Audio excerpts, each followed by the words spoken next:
At a high school, students were walking into the yard on a beautiful sunny day. Inside the crowded cafeteria, a bustling line of people queued for lunch. A chubby friend brought a food tray to the table, trying to wake up his dozing friend, Gavin Clark. The kind friend urged Gavin to wake up and eat, saying he had brought the food. Seeing Gavin still fast asleep, his friend sighed, thinking Gavin must have been exhausted from staying up late talking with Xenia Scott.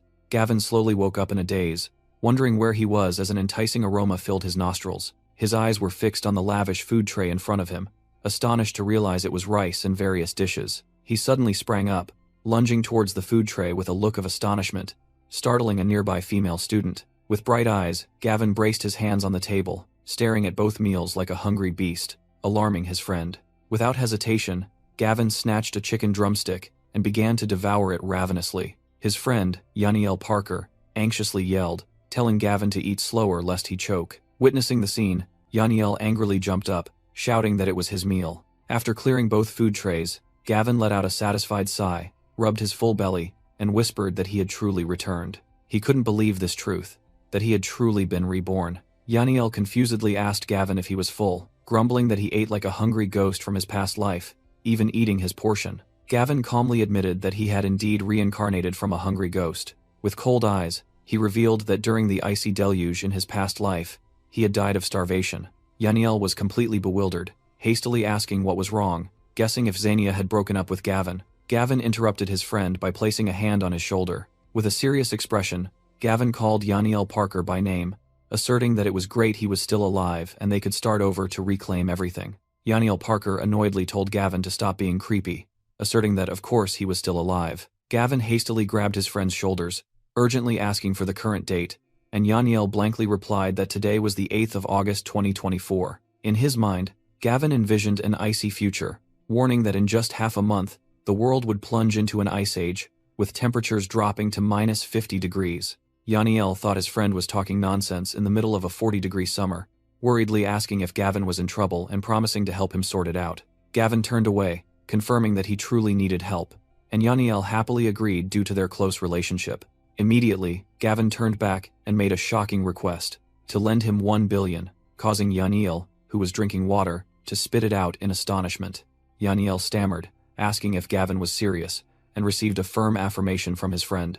Resolutely refusing, Yaniel declared that 1 billion was an unimaginable sum, to the point that even selling his own father wouldn't be enough. Gavin immediately retorted, asking how much Yaniel's father could be sold for, and received an awkward reply that it would be 500 million at most. Gavin then criticized Yaniel for daring to sell his own father, making his friend furious at the absurdity. Just then, a couple walked past. The blonde-haired man Zach Young whispered to the red-haired girl Xenia that he had booked a private room for her. Gavin and Yaniel's eyes were immediately drawn to the newly appeared couple. Zach smugly promised Xenia an evening at a private cinema, and she responded flirtatiously. Yaniel frantically recognized and informed Gavin that it was Xenia Scott cheating with Zach Young, the young master of the vast dragon group. Gavin and Yaniel immediately blocked the couple's path, creating a tense confrontation. Caught red-handed, Xenia Scott appeared utterly astonished and flustered upon seeing Gavin. Yaniel couldn't contain his anger, loudly questioning Xenia about her betrayal after all Gavin had sacrificed. However, Xenia merely crossed her arms and smiled defiantly, nonchalantly admitting that everything was exactly as Gavin had seen. A flood of painful memories from his past life rushed into Gavin's mind, of Xenia betraying him repeatedly, ultimately abandoning him to starve to death. While Yaniel urged his friend to leave, Gavin maintained an unusually calm demeanor, smiling and saying there was no need to rush. Yaniel Parker angrily yelled, not understanding why Gavin still wanted to stay, when just looking at Xenia made him sick. Zach Young put his arm around Xenia, sneeringly mocking Gavin as an annoying lovesick fool, like a dung beetle, according to her. Xenia continued, bluntly declaring that Gavin's previous actions were merely harassment, and she found them disgusting. Gavin coldly interrupted her, asking a concise question. Are you done talking? While Zach continued to provoke, Xenia clung tightly to him, asserting that even if Gavin knelt, she wouldn't care because Zach was her true soulmate.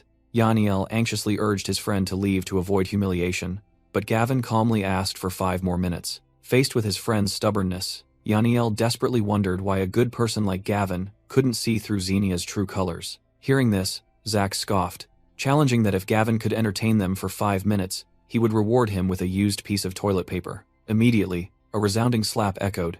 Gavin having struck first to everyone's astonishment. Xenia shrieked Zach's name in horror, her face distraught at her ex-boyfriend's sudden action. Yaniel and the surrounding students were stunned, unable to believe what had just happened. Clutching his reddened cheek, Zach glared furiously, growling how Gavin dared to hit him. He lunged forward wildly, screaming that he would kill Gavin, who remained calmly still. Without needing to dodge, Gavin delivered a thunderous kick directly to Zach's face and loudly yelled at him to get lost. Yaniel broke out in a cold sweat, utterly stunned by the terrifying power his friend had just displayed. As Zach fell face first to the floor, Xenia rushed over to help him, anxiously asking about his condition. She turned to threaten Gavin, reminding him that he had touched the heir of the vast dragon group, but Zach merely pushed her away. Confident in his martial arts skills, Zach once again lunged to attack, shouting that he was a Taekwondo black belt. But Gavin easily blocked the attack and then delivered a decisive punch to Zach's face, contemptuously calling him trash. Standing over his unconscious rival's body, Gavin mused that thanks to the cultivation techniques he learned during the apocalypse, dealing with a braggart like Zach was no challenge at all. Yaniel Parker was stunned, unable to believe his eyes as he asked Gavin when he became so cool. Meanwhile, Xenia Scott knelt beside the unconscious Zach Young, furiously calling Gavin a savage and threatening that he would regret it. She stood up, pointed directly at Gavin's face, and ordered him to kneel and apologize to Zach, or she would never forgive him. In response to the threat, Gavin delivered a thunderous slap across Xenia's face, coldly asking her who she thought she was. Zach Young, now struggling to his feet, furiously declared that he would use everything he had to crush Gavin like an ant, but his threat was immediately silenced by a powerful punch to the stomach from Gavin, making him cough up blood. Taking advantage of Zach's collapse, Gavin quickly snatched a small spray bottle from his jacket pocket and smirked, pleased to have found it. Zach frantically lunged forward, yelling at Gavin to return the item. Gavin held up the spray bottle, sarcastically asking Zach if he felt guilty after using this to harm so many girls. The deranged young master furiously lunged to attack, still vehemently denying everything, and demanding Gavin return the item to him. Without a moment's hesitation, Gavin sprayed the chemical from the bottle directly into Zach's face, making him scream in horror that Gavin was crazy. Zach clutched his head, howling in extreme pain, while Xenia behind him was bewildered, not understanding what was happening. When Xenia nervously approached, Zach, losing his mind, violently pushed her away, screaming for her to stay away from him. Zach's eyes were bloodshot, his pupils constricted, showing the signs of someone who had completely lost his sanity. Like a wild beast, Zach roared and charged straight at Xenia, knocking away the surrounding students. He grabbed Xenia's dress and violently tore it apart. Xenia was utterly terrified, begging Zach to stop because they were in the middle of the cafeteria. Ignoring her pleas, Zach continued his bestial behavior, forcing Xenia to desperately cry for help. Amidst the chaotic scene, Gavin calmly placed a hand on Yaniel's shoulder, announcing that 5 minutes were up and it was time to leave, abandoning his still bewildered best friend. He held up the spray bottle and explained that it was a powerful aphrodisiac, something Zach often used to harm others, and this time, Gavin was simply letting him get a taste of his own medicine. Addressing Yaniel's concern that Zach might call the police, Gavin confidently explained that Zach would never dare expose his dirty secret weapon. He smirked, asserting that with the pride of an heir, Zach would surely come seeking revenge himself. Yaniel thoughtfully nodded, finally understanding that given Zach's personality, he would only seek to settle things privately with Gavin. The two walked out of the chaotic cafeteria together, Yaniel curiously asking about their next destination. Gavin turned back with a radiant smile, boldly declaring his shocking goal, to sell the house. They quickly arrived at a real estate agency, and Yaniel could only utter his friend's name in bewilderment. Despite Yaniel's desperate pleas against selling his parents' only memento, Gavin resolutely signed the contract. Deep down, he had a clear plan: to use the $3.1 million he obtained to stock up on supplies, preparing for the impending icy apocalypse. After completing the procedures with the female agent, Gavin calmly received the documents, even though Yaniel still couldn't comprehend his hasty actions. Leaving the office, Gavin eagerly urged them to the next stop, leaving Yaniel still utterly confused. With an excited smile, Gavin declared his next plan was simply to spend money. Their destination was a massive supermarket, where Gavin's stockpiling plan was about to begin. He didn't hesitate to ask the staff for 1,000 bags each of rice, flour, and cooking oil. Not stopping there, he also ordered 10,000 cans of each type of canned goods. The female supermarket employee was stunned by the enormous order, unable to believe her ears, and had to ask for confirmation. Gavin confidently confirmed with his arms crossed, while Yaniel gaped, asking his friend if he was stockpiling for an entire supermarket. When Gavin inquired about delivery service, the female employee cheerfully assured him that they could handle everything from A to Z. Gavin then turned to Yaniel, asking about his family's vacant warehouse in the suburbs, making Yaniel suddenly realize his friend's intention. He slung an arm around his best friend, asserting that he would borrow that warehouse and continue shopping even more. Just then, two female classmates recognized Gavin and began to mock him, sarcastically bringing up how Xenia had cheated on him and questioning his financial capability. Ignoring the taunts, Gavin Clark continued his apocalypse shopping spree, asking the staff for dozens of expensive electronic devices. He smirked, calculating that when the world was plunged into ice and snow, these entertainment devices would be indispensable for long days indoors. The female employee was overjoyed to have met the biggest customer of the year, while the two female classmates stood behind, dumbfounded with astonishment. They couldn't believe that a penniless person like Gavin could splurge hundreds of thousands on such luxurious items. Not stopping there, Gavin continued to point, ordering all the devices and thermal puffer jackets to be packaged. The purple-haired girl was aghast, realizing that the amount Gavin had spent had exceeded 1 million. Immediately, she came to the only conclusion. Gavin was a rich young master in disguise, and this was a golden opportunity. While Gavin was satisfied with his preparations, the purple-haired girl quietly approached. A sweet voice called his name, causing a sharp glint to flash in Gavin's eyes. The two girls had now changed their attitude, surrounding Gavin with compliments about his appearance. Dark memories from his past life flooded back, and Gavin recalled their identities. Sharon Zeller and Jolene Little, the ones who had robbed him and left him to freeze to death. Sharon Zeller continued to entice him, inviting Gavin to eat to break the distant silence. Gavin gave a meaningful smile, agreed, and instructed Yaniel to take the items home first as he had something to do. Believing their prey had taken the bait, Sharon and Jolene revealed their true colors, gleefully planning to fleece Gavin at a luxurious restaurant. Gavin cheerfully linked arms with both of them, playing the role of a hungry fool, ready to be led away. They approached a skyscraper, a symbol of luxury and expense. Sharon and Jolene incessantly praised the restaurant, urging Gavin to quickly go inside to show off his status. Inside the splendid space, one of the two girls asked Gavin how he felt about the food there. Holding the menu, Gavin smiled mysteriously and casually remarked, asking if it wasn't a bit too expensive.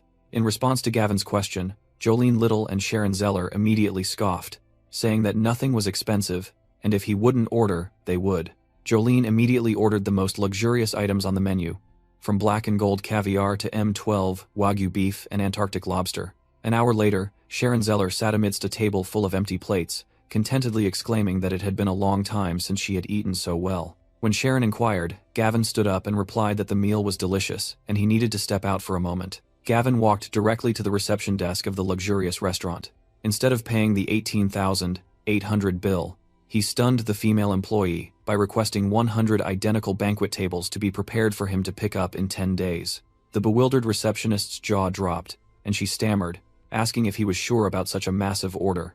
Gavin calmly presented a gleaming gold VIP card, confirming his ability to pay up front. In his mind, he recalled the days of the apocalypse when he had to eat canned food until he was sick of it, and he resolved to stockpile these banquets to ensure his quality of life. Meanwhile, Jolene and Sharon watched Gavin's retreating back, secretly considering him a foolish rich man and planning to exploit him for more shopping. The receptionist returned to their table, happily announcing that the order for 100 banquet tables had been confirmed, and then gently mentioned the bill for their meal. Gavin coldly tossed the card towards the staff, decisively declaring that the two girls could pay for themselves. He smiled smugly, thinking to himself that the money from selling the house was almost gone, and it was time to find some loan platforms.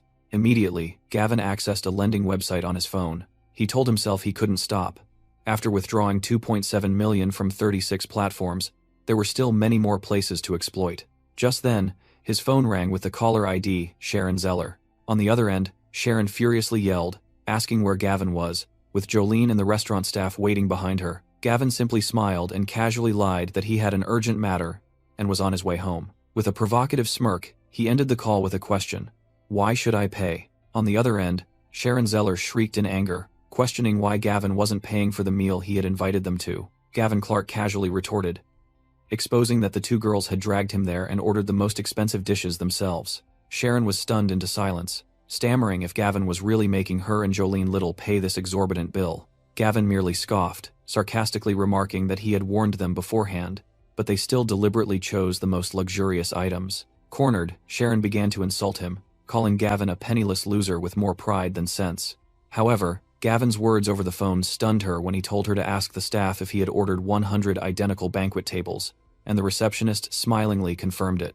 Sharon's expression immediately changed. She switched to a pleading tone, begging Gavin to return and pay, believing he couldn't possibly be short of money for such a small meal. Gavin coldly hung up, disdainfully stating that he wouldn't indulge rotten fools. When the receptionist sternly informed them that the restaurant did not allow credit, Sharon and Jolene were completely thrown into panic. Fury erupted, and Sharon decided to call someone named Hunter to teach Gavin a lesson he wouldn't forget. Meanwhile, Gavin stood before a lottery ticket vendor, another plan forming in his mind. He smiled confidently, recalling memories from his past life of winning a grand prize at this exact time. Holding the lottery ticket he had just bought, Gavin knew he only had to wait patiently for 2 more days to have a massive capital. He returned to the warehouse and called his close friend, Yaniel Parker, who was sitting exhausted on the floor. Yaniel immediately grumbled about being abandoned by his friend for a fancy meal, but Gavin just smiled and promised to take him out for some excitement that evening. Standing amidst the warehouse filled with goods, Yaniel couldn't understand why Gavin was wasting money on these things. Gavin seriously explained that when the ice apocalypse arrived, these would be life-saving items, and earnestly asked his friend to trust him. Yaniel gave a strained laugh, admitting he couldn't believe this crazy story even though Gavin looked perfectly normal. Gavin just smiled meaningfully, confidently stating that there was no need to rush. In just a few more days, Yaniel would have to believe him. As they left the warehouse, Gavin Clark and Yaniel Parker were blocked by a group of thugs, the leader confirming Gavin's identity. Gavin calmly admitted it, simultaneously guessing they were Hunter Walsh's henchmen. The bald-headed thug swung a baseball bat, mocking Gavin as a poor student who dared to mess with Hunter's woman. Panicked by the situation, Yaniel quickly tried to intervene and threatened to call the police. The bald-headed thug and the blonde man just laughed, daring them to break their legs before the police could arrive. However, Gavin smiled and stopped his friend, telling him not to call the police. The thugs assumed he was scared, mocking that it would be useless even if he did call. In desperation, Yaniel tried to negotiate using his status as the son of the owner of Parker's building materials. The bald-headed thug recognized the Parker heir but dismissed him, stating their only target today was Gavin Clark. Knowing they couldn't be swayed, Yaniel yelled for Gavin to run while he held them off. The blonde man shoved Yaniel aside, while the bald-headed thug roared, swinging his bat directly at Gavin's head. Yaniel could only scream his friend's name in terror. Gavin coolly dodged the blow with ease, criticizing the swing as too slow and lacking technique. Immediately, he delivered a devastating kick to the bald-headed thug's stomach, causing him to drop the baseball bat. The thug coughed up blood, unable to believe what had just happened. Gavin seized the opportunity, picked up the bat, and swung it directly at the thug's face, leaving him no time to utter a curse. The brutal blow ended with the bat being jammed deep into the bald-headed thug's mouth, breaking all his teeth. The remaining henchmen were stunned into silence, horrified by how ruthlessly this teenager acted. With a provocative smile, Gavin slung the bat over his shoulder and challenged them all to attack at once. Angered by Gavin's challenge, the blonde thug roared, inciting his comrades to charge and kill him. However, Gavin just grinned excitedly, swinging the baseball bat and easily taking down the entire group. Yaniel Parker was stunned into silence, unable to believe his eyes that his gentle friend could handle 6 thugs alone. Standing amidst the fallen bodies, Gavin coldly asked if they had surrendered, and they quickly admitted defeat. Immediately after, he held out his phone, demanding that each of them transfer $100,000 to him. When the blonde guy dared to call this extortion, Gavin didn't say a word, and forcefully shoved the end of the stick into his stomach. He gritted his teeth and warned that they were the ones who started the trouble, and if they didn't pay, he would break all 3 of each man's legs. Immediately, Gavin's account received a notification that $600,000 had been added. He told himself that he wasn't malicious, but merely possessed the mindset of a student who had long died after surviving the apocalypse. Gavin put his arm around the still bewildered Yaniel, promising to take him somewhere truly interesting. That place turned out to be a luxurious nightclub, dazzling with lights and hot dancers. Yaniel was immediately captivated by the lively atmosphere, exclaiming that this was a great place to relieve stress. However, Gavin went straight to the bar and told the female employee that he was there to deliver goods to her boss, Mr. Jacobs. The two were led into a deep inner corridor, guarded by dozens of menacing bodyguards in black suits. Yaniel trembled with fear, stammering to ask if this was the interesting place Gavin had mentioned, and his friend only replied with a mysterious smile. In a panic, Yaniel screamed that his heart was about to explode from fear and demanded to know what the hell Gavin was doing here. Just then, the bodyguards simultaneously bowed to an elderly, silver-haired man who had just appeared, respectfully calling him Mr. Lowe. Mr. Lowe squinted at Gavin, asking in a deep voice if he was there to deliver goods, as he had never met him before. Gavin smiled confidently, admitting it was their first meeting, and saying that he had come immediately upon hearing that Mr. Lowe was accepting goods. Mr. Lowe frowned suspiciously, asking where two empty-handed teenagers would get merchandise from. Gavin casually replied that the merchandise was themselves, causing Mr. Lowe to burst into delighted laughter, having never met anyone who willingly offered themselves as goods. The smile vanished, and Mr. Lowe growled an order for his armed subordinates to seize them both. With a gun pointed at him, Yaniel Parker panicked completely, hastily boasting about his father's background in hopes of being spared. While Yaniel frantically asked what was happening, Gavin calmly revealed that Mr. Lowe was a human organ trafficker. Yaniel screamed in horror, unable to comprehend how Gavin could remain calm knowing they were about to be cut open for their organs. Gavin ignored his friend, turning to provoke Mr. Lowe, asking if a notorious kingpin would dare to buy this merchandise. Challenged, Mr. Lowe roared that there was nothing he wouldn't dare to buy, and Gavin immediately set the price at $10 million for his entire body.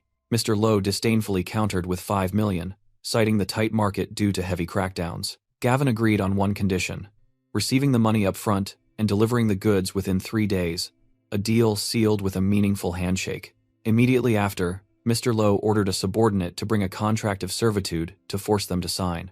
Seeing only one contract, Gavin demanded another copy for Yaniel, despite his friend frantically waving his hands in refusal. Gavin coldly dismissed Yaniel's protests, asserting to the bodyguard that he was selling too. The subordinate lost patience, pressed the cold muzzle of the gun directly against Yaniel's head, and growled an order for him to sign. As soon as they left the lion's den, Yaniel immediately exploded, questioning if Gavin was still human for having the heart to sell out his friend. Gavin merely brushed it off, calling it a trivial matter, but Yaniel yelled that Mr. Lowe was a ruthless gang boss who would tear them apart. Gavin's eyes turned icy cold, and he declared that an inhuman monster like Mr. Lowe would die within the next 3 days. Faced with Yaniel's skepticism about confronting an armed man, Gavin only smiled mysteriously and promised to show him the coming apocalypse. The scene shifted to a magnificent villa, where a voice asked if the gentleman was sure he only wanted to rent it. To the real estate agent's astonishment, Gavin Clark insisted that he only wanted to rent this specific villa. Yaniel Parker crossed his arms, wondering why they needed a villa right now, and Gavin just smiled mysteriously, replying that something good was waiting inside. He recalled his previous life, when this very villa was the final refuge, but also the site that witnessed humanity's ultimate degradation, and where he had died. With determined eyes, Gavin resolved that his new life would begin right from the place where he had fallen. When the agent announced that the owner was not renting, Gavin immediately offered to pay double the price. The agent explained that money wasn't the issue, but Gavin quickly raised the price 5-fold. He finalized the offer by proposing to pay 10 times the rent, and could pay immediately. Overwhelmed by the huge sum, the female agent's eyes lit up, and she promised to do everything possible to help Gavin rent the house. Gavin only requested one condition: that he be allowed to renovate the entire property, and the agent happily agreed immediately. Suddenly, Gavin heard a woman urging Xenia Scott to seize the opportunity with Zach Young for the future of both mother and daughter. Yaniel was surprised to recognize Xenia, and Gavin smirked, explaining that Zach Young also owned a villa here. Xenia Scott turned around, her eyes stunned as she realized Gavin's presence. She immediately became furious, pointing at Gavin's face and loudly accusing him of stalking her. Xenia's mother also intervened, insulting Gavin as a poor, infatuated wretch, unworthy of her daughter. She continued her tirade, threatening to complain to the school and call the police to have both Gavin and Yaniel imprisoned. Gavin merely replied sarcastically, asking what his renting a house here had to do with her. Xenia crossed her arms and sneered, mocking that someone who only had a few hundred yuan for living expenses couldn't possibly afford the rent here. Just then, the female agent returned, happily announcing that everything was settled with a rent of 25,000 per month. Xenia's mother froze, her mouth agape in astonishment, unable to believe what she had just heard. Recovering from the shock, Xenia Scott crossed her arms and scoffed, insisting that Gavin rented the villa only because he desperately wanted to pursue her.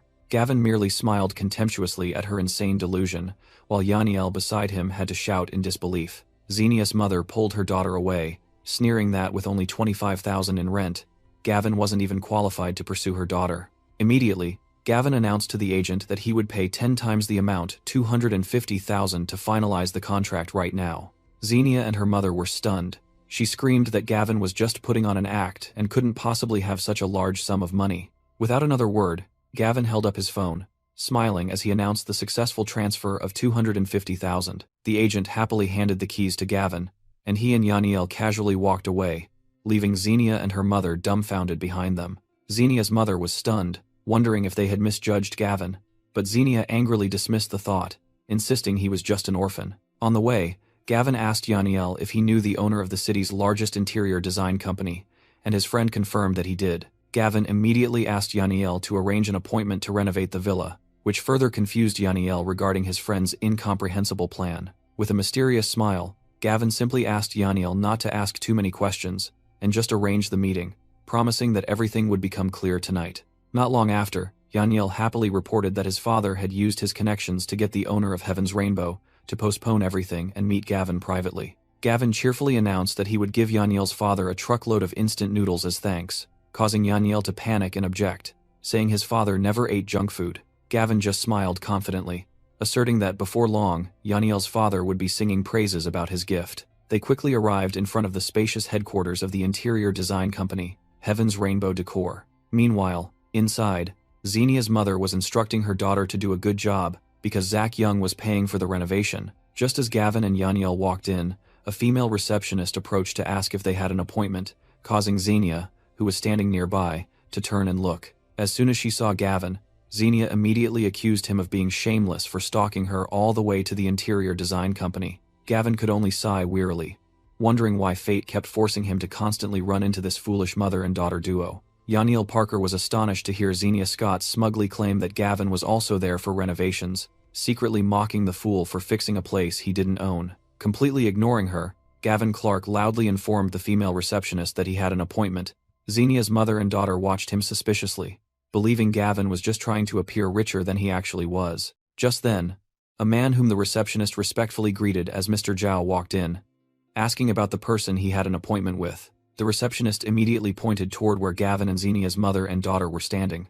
Xenia's mother was instantly overjoyed, secretly marveling at Zach Young's influence for managing to invite Mr. Zhao of Heaven's Rainbow himself to meet them. She turned to mock Gavin, gloating about the class difference since her daughter was being received by the boss himself while he could only stand and wait. Mistakenly believing this, Xenia immediately stepped forward to greet Mr. Zhao warmly. Mr. Zhao looked confused, asking blankly if she had an appointment with him. Xenia confidently insisted that she was the one who had scheduled the appointment. Mr. Zhao frowned and asked if her name was Gavin Clark, causing Xenia to freeze and quickly deny it, introducing her real name. Hearing this, Mr. Zhao immediately brushed Xenia aside and coldly told her not to interfere in other people's business. Only then did Gavin Clark smile and step forward, introducing himself as Gavin Clark. Mr. Zhao was surprised by Gavin's youth and happily invited him inside to discuss the details, leaving Xenia and her mother stunned. Unable to accept the truth, Xenia furiously concluded that this must be due to Yaniel Parker's family connections, as Gavin couldn't possibly have such influence. The door to the director's office closed behind them. Inside, Mr. Zhao cordially asked the young man Gavin which property he wished to renovate. Gavin smiled confidently, replying that what he wanted to renovate was a villa. Mr. Zhao considered it a minor task and began listing the standard budget packages, suggesting he would let the design director work out the details with him. Gavin Clark confidently suggested that Mr. Zhao should personally discuss this project. Mr. Zhao, somewhat condescendingly, replied that he was very busy and only personally handled major projects. Gavin immediately stood up and asserted that this was indeed a major project, prompting Mr. Zhao to turn back and ask about the budget. He casually stated a figure of at least 30 million, while the director was still chuckling. However, Mr. Zhao's smile instantly froze when he realized the enormous figure he had just heard. Utterly stunned, he stammered a question to confirm it was 30 million, not 3 million. Gavin merely smiled calmly, firmly confirming the figure of 30 million. A design director rushed over, intending to take over, but Mr. Zhao immediately waved him off and declared that he would personally handle this project. Still skeptical, Mr. Zhao wondered why, with that amount of money, one could buy an entirely new villa, let alone renovate one. Without further explanation, Gavin simply handed him a roll of design blueprints to look at. As soon as he unrolled the blueprints, Mr. Zhao was utterly horrified, exclaiming and asking if Gavin was building a fortress or a bunker. Gavin smirked, stating he could pay extra if necessary, with the sole requirement being completion within half a month. Reading the details carefully, Mr. Zhao noticed absurd requirements like a system resistant to -90 degrees and 20 centimeters thick steel plates, concluding this was a war bunker for the apocalypse. The young man told him to just assume the apocalypse was truly coming, while also offering to pay 20 million up front today. Convinced by Gavin's decisiveness, Mr. Zhao agreed to mobilize all the company's resources to complete the safe house within half a month. On the way back, Yaniel Parker couldn't believe it, shouting that Gavin was crazy for spending $35 million to renovate a rented villa. Gavin merely explained that money was about to become worthless. But Yaniel still didn't understand where he got the $20 million deposit. He casually revealed that he had taken out a $10 million high-interest loan, causing Yaniel to frantically warn him about the consequences if the apocalypse prophecy didn't come true. Just then, Xenia Scott and her mother appeared, sarcastically asking Gavin how much he had spent on renovations, suggesting it was just a cheap attention-seeking stunt. Gavin Clark replied contemptuously, asserting that his business had nothing to do with Xenia. Xenia's mother immediately chimed in with mockery, boasting that her daughter had spent $1 million on home repairs and would teach him what real power was. Unable to hold back, Yaniel Parker loudly retorted that $1 million was nothing, because Gavin had spent $35 million. Xenia and her mother burst out laughing, calling it the most ridiculous boast they had ever heard. Gavin merely smiled defiantly, proposing a bet.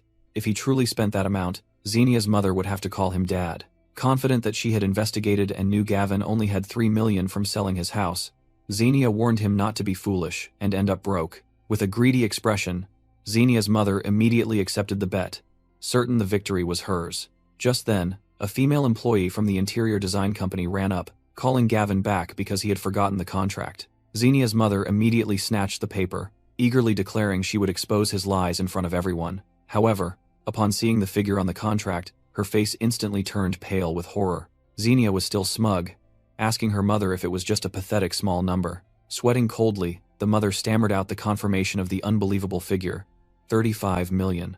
Unable to accept the truth, she screamed hysterically, insisting that the contract must be fake. The female receptionist immediately stepped forward seriously to bear witness, confirming the contract was signed by Director Zhao himself and warning that they would face legal action if they continued to slander them. Gavin coldly stepped forward, demanding the woman fulfill her promise, infuriating her at being forced by a mere child to call him Dad. Without warning, Gavin swung his hand and delivered a thunderous slap across the arrogant woman's face. He and Yaniel casually turned and walked away, much to his friend's delight, leaving Xenia rushing to support her staggering mother behind them. Holding her mother, whose cheek bore a red slap mark, Xenia screamed in fury, swearing she would never forgive Gavin.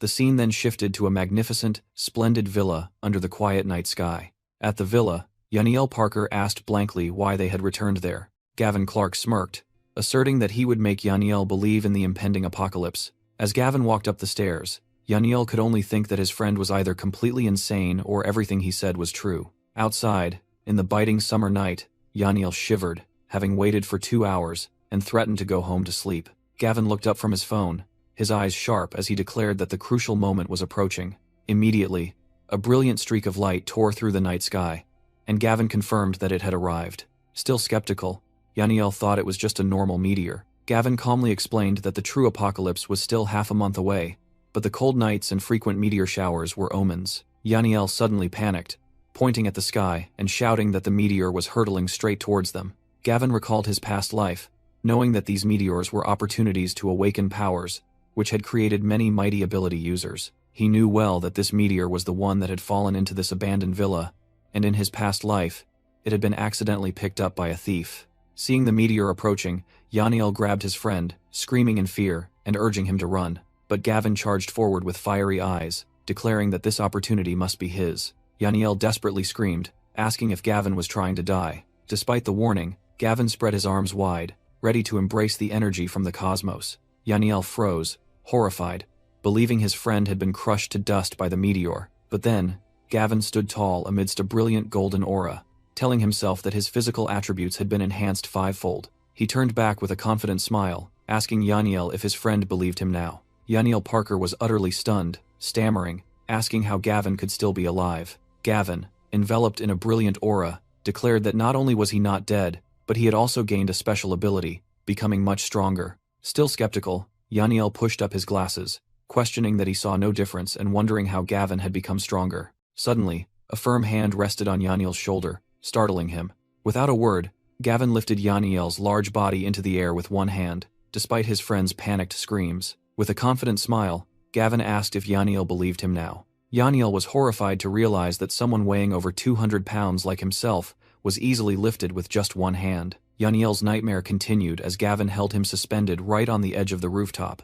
"Down we go," Gavin commanded with determined eyes, preparing for his next crazy act. He decisively jumped off the building, dragging Yaniel, who was screaming in despair, thinking they were both about to die. A resounding thud echoed as they both landed safely, Gavin having absorbed the full impact. Yaniel's eyes flew open, unable to believe that he was completely unharmed.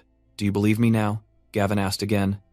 And this time Yaniel stammered, admitting he fully believed after witnessing the 10-meter jump without a scratch. In a luxurious villa, Xenia's mother approached her daughter, who was standing thoughtfully by the window, and asked what she was looking at. Xenia irritably replied that she saw a meteor fall near Gavin's rented house, prompting her mother to venomously curse that it should have hit him on the head. Xenia sneered, reassuring her mother that Zach Young was about to return and would certainly not let Gavin off easy. Just then, the doorbell rang, interrupting the mother and daughter's conversation. Xenia's mother rushed to greet young Master Young, who, upon arriving, immediately asked where Xenia was. Xenia immediately turned around, calling Zach's name with a seductive expression. Zach Young approached and embraced Xenia, patting her backside and demanding to take a bath immediately, having restrained himself for days. Xenia's mother awkwardly reminded Zach Young of her presence, but he merely grumbled, telling her to go boil water. Xenia quickly intervened, informing Zach of important news. Gavin had also moved into this neighborhood. Hearing this, Zach flew into a rage, roaring that he hadn't even gone looking for Gavin, yet Gavin dared to show his face first. Xenia's mother immediately added fuel to the fire, saying that Gavin deliberately rented a villa here to get close to her daughter and incited Zach to drive him away. Zach resolutely pulled out his phone, declaring he would call someone to make Gavin regret angering him for the rest of his life. With a murderous expression, he called a man named Biao and identified himself. The call was transferred to a bustling boxing club. In the ring, Biao, a red-haired boxer, was allowed to pause the match to take a call from young Master Young. Zach smirked, offering 200,000 to Biao to deal with someone for him. Biao confidently accepted, promising to complete the task and report back to Zach within 2 hours. Hanging up, Biao turned to his opponent, declaring he had business to attend to and wanted to end the match immediately. Biao's opponent, who called himself the Boxing King, felt disrespected and roared that a rookie like Biao was seeking death. Without another word, Biao delivered a devastating punch straight to his opponent's jaw. The stunned crowd couldn't believe a rookie could knock out the underground boxing champion with just one blow and cheered for a new king's arrival. Meanwhile, at the new villa, Gavin looked out into the night, silently contemplating the initial phase of the coming Ice Age apocalypse. Sitting with him, Yaniel Parker lamented humanity's cruel fate, and Gavin then asked if his friend had decided his future. Without hesitation, Yaniel sprang to his feet, asserting that he would follow everything Gavin said and do whatever he asked. Gavin calmly ordered Yaniel to first go home and sell off his father's assets. Yaniel confusedly explained that while his father had assets, convincing him to believe in the apocalypse would only make him think he had gone mad. Gavin Clark seriously explained that in just half a month, money would become worthless. Only supplies would be worth owning. Hearing this, Yaniel Parker made up his mind, declaring that even if his father beat him to death, he would follow his friend's words and immediately returned home. Suddenly, Gavin's eyes sharpened as he sensed something. He quickly signaled the bewildered Yaniel to be silent immediately. Gavin looked outside, announcing that someone was surrounding the entire villa.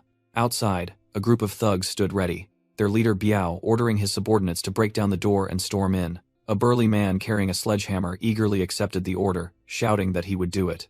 With a sinister smile, he swung the massive hammer towards the wooden door. However, just as the door shattered, a powerful recoil force sent both him and his hammer flying backward.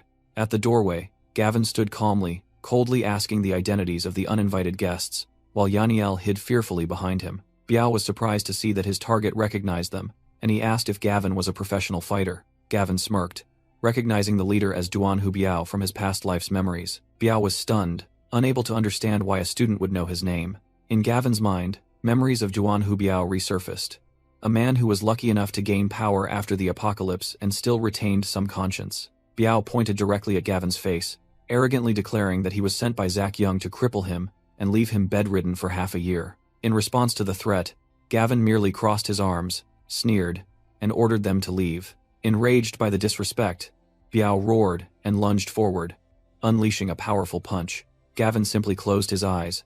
In his perception, the punch was ridiculously slow. In just an instant, he effortlessly dodged the attack, leaving Biao utterly astonished by his opponent's extraordinary reflexes. Immediately after dodging, Gavin delivered a decisive elbow strike to Biao's chest, sending him flying. Biao's subordinates were stunned, unable to believe that their boss, the underground boxing champion, was defeated so easily. Biao knelt, clutching his chest and gasping for breath, realizing his opponent was far from ordinary, while Gavin coldly asked if he surrendered. But with the pride of a fighter, Duan Hubiao gritted his teeth and roared that the one who could make him submit had not yet been born. In response to that stubbornness, Gavin delivered a devastating kick, knocking Biao down a second time. As Biao lay sprawled on the ground, Gavin casually asked again. Though his body was defeated, Biao's will remained unyielding. He secretly thought he would never surrender. Gavin smiled, revealing that Biao's stubbornness was exactly what he wanted, and offered a proposition. Work for him in exchange for a way to save his sister. Biao was stunned. He couldn't understand why his biggest secret was known to this stranger. Gavin recounted in detail Biao's sister's incurable illness and the life or death fights he participated in just to earn money for her treatment. His pride shattered. Biao looked up with desperate eyes, asking if Gavin could truly save his sister. Gavin confidently asserted that he was the only one in this world who knew how, betting on Biao's trust. With no other choice, Biao accepted his submission, declaring that he would trust and do whatever Gavin asked. Gavin ordered Biao to find Zach Young, beat him until he was bedridden for half a month, and extract as much money as possible. Biao's eyes flashed with determination, and he silently accepted the mission. Immediately, Biao gathered his men and loudly ordered everyone to follow him. Faced with his subordinates' skepticism, Biao firmly stated that he had to seize any glimmer of hope to save his sister. Meanwhile, in a luxurious villa, Zach Young smugly thought that Gavin must be in the hospital by now. He embraced Xenia Scott, reveling in his victory, completely unaware that the nightmare he himself had created was on its way. While basking in the euphoria of victory, Zach Young was suddenly startled by violent knocking at the door. Xenia's mother stepped out angrily, loudly scolding whoever dared to disturb young Master Young's enjoyment. But when the door opened, she froze in horror at the sight of the fighter Biao and his stubborn thugs. Without a word of explanation, Biao roughly pushed the woman's arm aside and loudly demanded that she get out of the way. Still trying to save face, Xenia's mother loudly berated Biao for daring to barge in so disrespectfully. Her words were met with a thunderous slap, and Biao coldly ordered her to leave. Witnessing the scene, Zach Young still naively asked Biao if the job he had assigned was done. The arrogant young master held out a 200,000 reward, as casually as if bestowing a favor. However, instead of taking the money, Biao unexpectedly delivered a thunderous punch to Zach's back. Both Zach and Xenia were terrified. The young master screamed in panic, unable to understand why he was being beaten. Ignoring the questions, Biao coldly pointed at Zach and ordered his subordinates to seize him. Immediately, the thugs rushed forward, unleashing a merciless barrage of blows upon Zach. Despite being thoroughly beaten, Zach still struggled to his feet, using the wealth and influence of the vast Dragon Corporation to threaten them. Hearing this, Biao signaled his subordinates to stop, creating a tense silence. Thinking his threat had worked, Zach knelt on the floor and mocked Biao for making a big mistake. But Biao merely raised his head, boldly declaring Boss Clark's order, "Hang him up and beat him." Zach froze, his face paling as he was lifted, stammering curses at Biao, calling him insane. Held tightly by two thugs, he frantically screamed, asking for Boss Clark's identity, vaguely realizing it was Gavin. Hung upside down from the ceiling, Zach, in despair, confessed his pathetic financial limits. Biao stood with his arms crossed, coldly ordering the hanging Zach Young to transfer 10 million immediately. Immediately after, a successful transfer notification appeared on the phone screen. Meanwhile, Yaniel Parker frantically informed Gavin Clark about tomorrow's practical training, but he indifferently refused. However, Gavin immediately changed his attitude when he heard Yaniel say that the location was near North New City. He smiled, deciding to participate because it was exactly where he had planned to scout, and just then, his phone rang. On the other end of the line, Biao respectfully reported that Zach Young had transferred 10 million, and Gavin confirmed receipt of the money. Afterward, Gavin walked past a lottery ticket booth. He suddenly remembered the lottery ticket in his pocket and thought that if he won, he could buy a lot of supplies to prepare for the future. However, the result was a bitter disappointment. Gavin was stunned, unable to understand why he had lost despite remembering the exact numbers from his past life. He quickly dismissed the butterfly effect hypothesis, suspecting that some force had already moved a step ahead of him. With unwavering determination, Gavin turned and walked away, telling himself he had to find another way to earn a large sum of money. At the assembly point for the training session, while other students were buzzing with chatter, Gavin stood silently in the crowd. Suddenly, Jolene Little and Sharon Zeller blocked his path. Jolene angrily questioning why he dared to show his face there. Gavin merely smirked, casually asking why he wouldn't dare. Jolene then loudly accused Gavin of reneging on a debt, complaining that they both had to work for a whole month to pay off his $20,000 debt. In response to the accusation, Gavin coldly retorted that it had nothing to do with him. Jolene immediately changed her demeanor, closing in and using sweet words to coax Gavin into paying the debt, promising to do anything he wanted. Sharon chimed in, whispering suggestively that if he gave them $20,000, they wouldn't return to the dorm tonight. Gavin smiled slyly, turning the tables and demanding that the two girls lend him $40,000 first. Left behind, Sharon Zeller angrily shouted a threat at Gavin Clark's receding back. Immediately after, Yaniel Parker called out to him, drawing Gavin's attention to his friend's strangely swollen eyes. Yaniel sadly explained that he had cried, trying to convince his father about the apocalypse, but had completely failed. Gavin smiled mischievously, curiously asking about the outcome of that performance. Yaniel resentfully recounted that his father not only didn't believe him, but also angrily beat him with an iron rod, making him cry for real from the pain. Gavin patted his shoulder comfortingly, advising his friend not to be discouraged because accepting such a horrifying truth takes time. Just then, Instructor Chi Chung-dong loudly gathered all the students onto the bus for departure. On the bus ride to the training location, Gavin and Yaniel sat with their other classmates.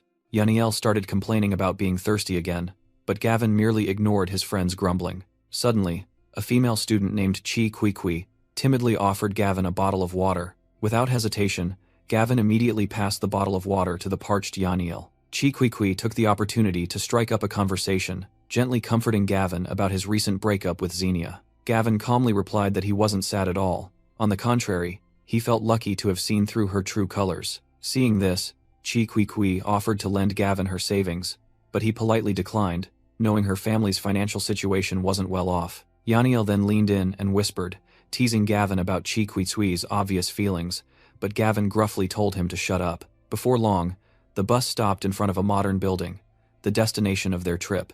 Instructor Chi Chung-dong asked the students to get off the bus in order to prepare to receive their internship assignments. While waiting, the students buzzed with discussions about the 3 internship levels in the building, where the first floor was the worst and the third floor was the most desirable. Amidst the tense atmosphere, Instructor Chi Chung-dong began reading the assignment list, calling out Sharon and Jolene for prestigious positions on the 3rd floor. Sharon Zeller gloated to Jolene Little that thanks to Hunter, their spots on the 3rd floor were guaranteed. Meanwhile, Chi Kui stood silently with a determined gaze, catching the attention of Sharon and Jolene. With a malicious smile, Sharon plotted that Chi Kui, with her humble background and lack of connections, would be the perfect target for their scheme.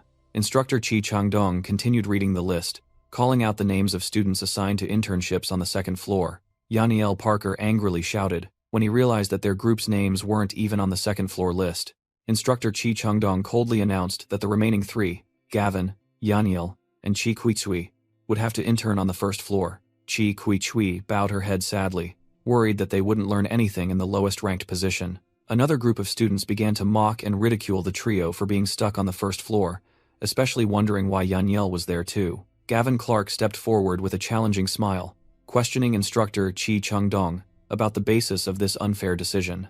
The instructor replied condescendingly that this was a joint decision by the school and the company, demanding that Gavin not complain. Gavin smirked, scoffing at the talk of fairness and directly calling the instructor a lying bastard. Shocked by the insolent attitude, Chi Chung-dong roared, threatening to expel Gavin immediately. He tried to justify himself, pointing and saying that if even the young master Yaniel was assigned to the 1st floor along with a poor kid like Gavin, what was unfair about it? Unable to bear it any longer, Yaniel exploded, exposing Chi Chung-dong's true colors by shouting that he had demanded a bribe from his father. The instructor's face turned pale, stammering Yaniel's name in a fit of rage at having his secret exposed.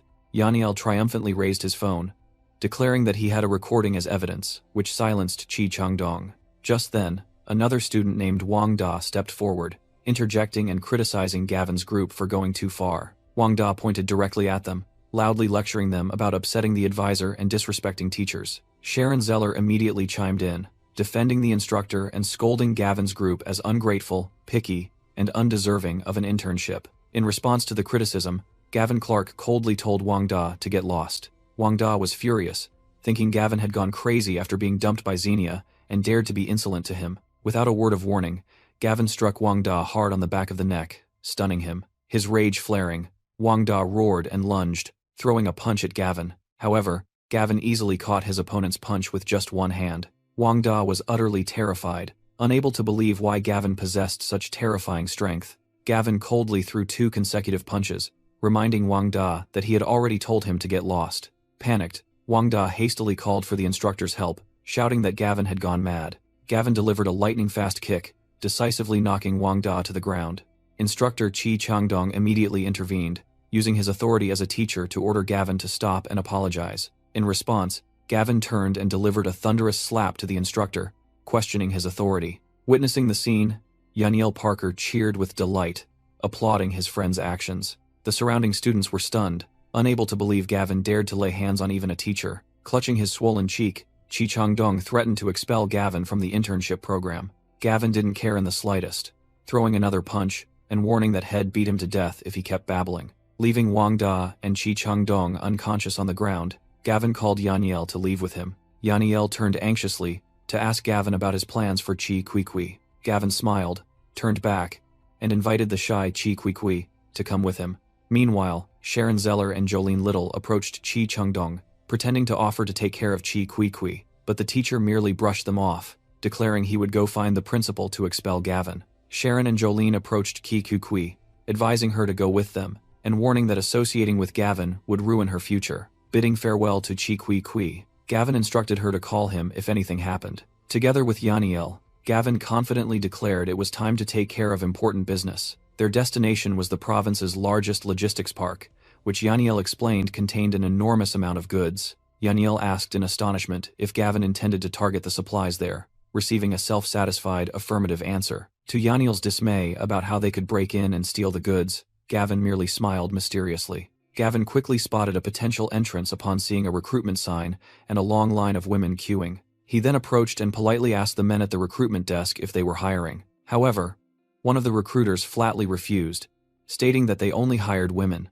Yaniel was confused about what to do next, but Gavin remained calm and thoughtful. Gavin came up with a new plan, telling Yaniel to go back, find, and bring Chi Kui here. Meanwhile, in a busy office, Chi Kui had started the job that Sharon and Jolene had introduced her to. Jolene received an urgent call from a person named Hunter, urging that Mr. Jiang needed someone immediately, and that the person must be a virgin. With the objective clear, Sharon decided they would go confirm if Chi Kui met the conditions. Both approached Chi Kui's desk, pretending to be friendly, and asking about her work situation. Completely unsuspecting, Chi Kui happily thanked her 2 classmates for helping her learn many new things. Sharon and Jolene responded with fake kindness, while their eyes and smiles revealed their dark intentions. Putting an arm around Chi Kui intimately, Sharon probed with a direct question. "Have you ever had a boyfriend?" and received the innocent answer they expected. Jolene Little excitedly offered to introduce Chi Kui to a boyfriend. Chi Kui politely refused, asserting she only wanted to focus on work, but Sharon Zeller used the prospect of a rich boyfriend to persuade her. Despite Chi Kui's hesitation, her 2 fake friends still pressured her to come along, insisting it was just a simple meeting. The 3 entered a modern, brightly lit office building.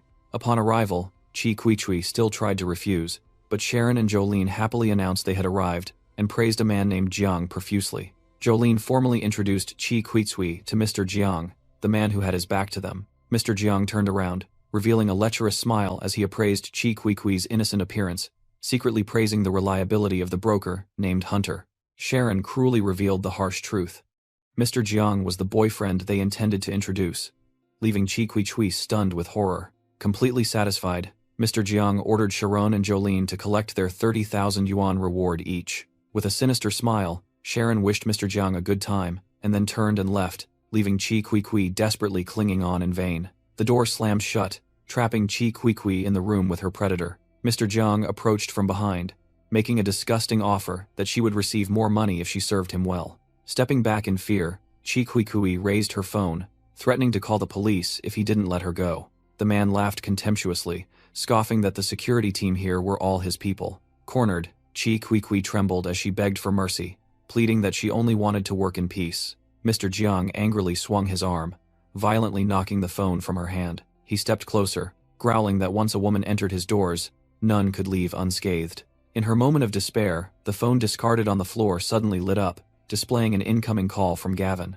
As he was walking with Yaniel, Gavin's phone suddenly rang. He was surprised to see that the caller was Chi Kui Kui. Happily answering the phone, he asked what had happened, but on the other end, Mr. Jiang had stomped on the phone, cutting off all communication. The man approached with a disgusting smile, coaxing Chi Kui Kui to accept her fate.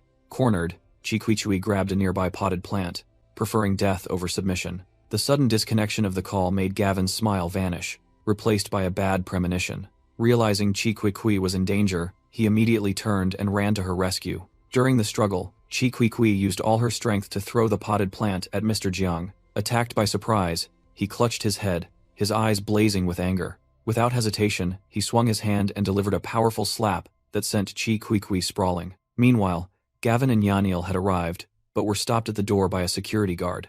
Yaniel immediately yelled at the guard for daring to block a young master's path, leaving him stunned. Not wanting to waste time, Gavin coldly pushed the guard aside and entered. He quickly located Chi Kui Kui and ordered Yaniel to go straight to the 3rd floor. The guard hastily followed, pleading with young Master Jiang not to disturb his father who was busy with important matters. Gavin turned back, his eyes sharp as knives, and made a statement that stunned the guard. "I am Mr. Jiang's father."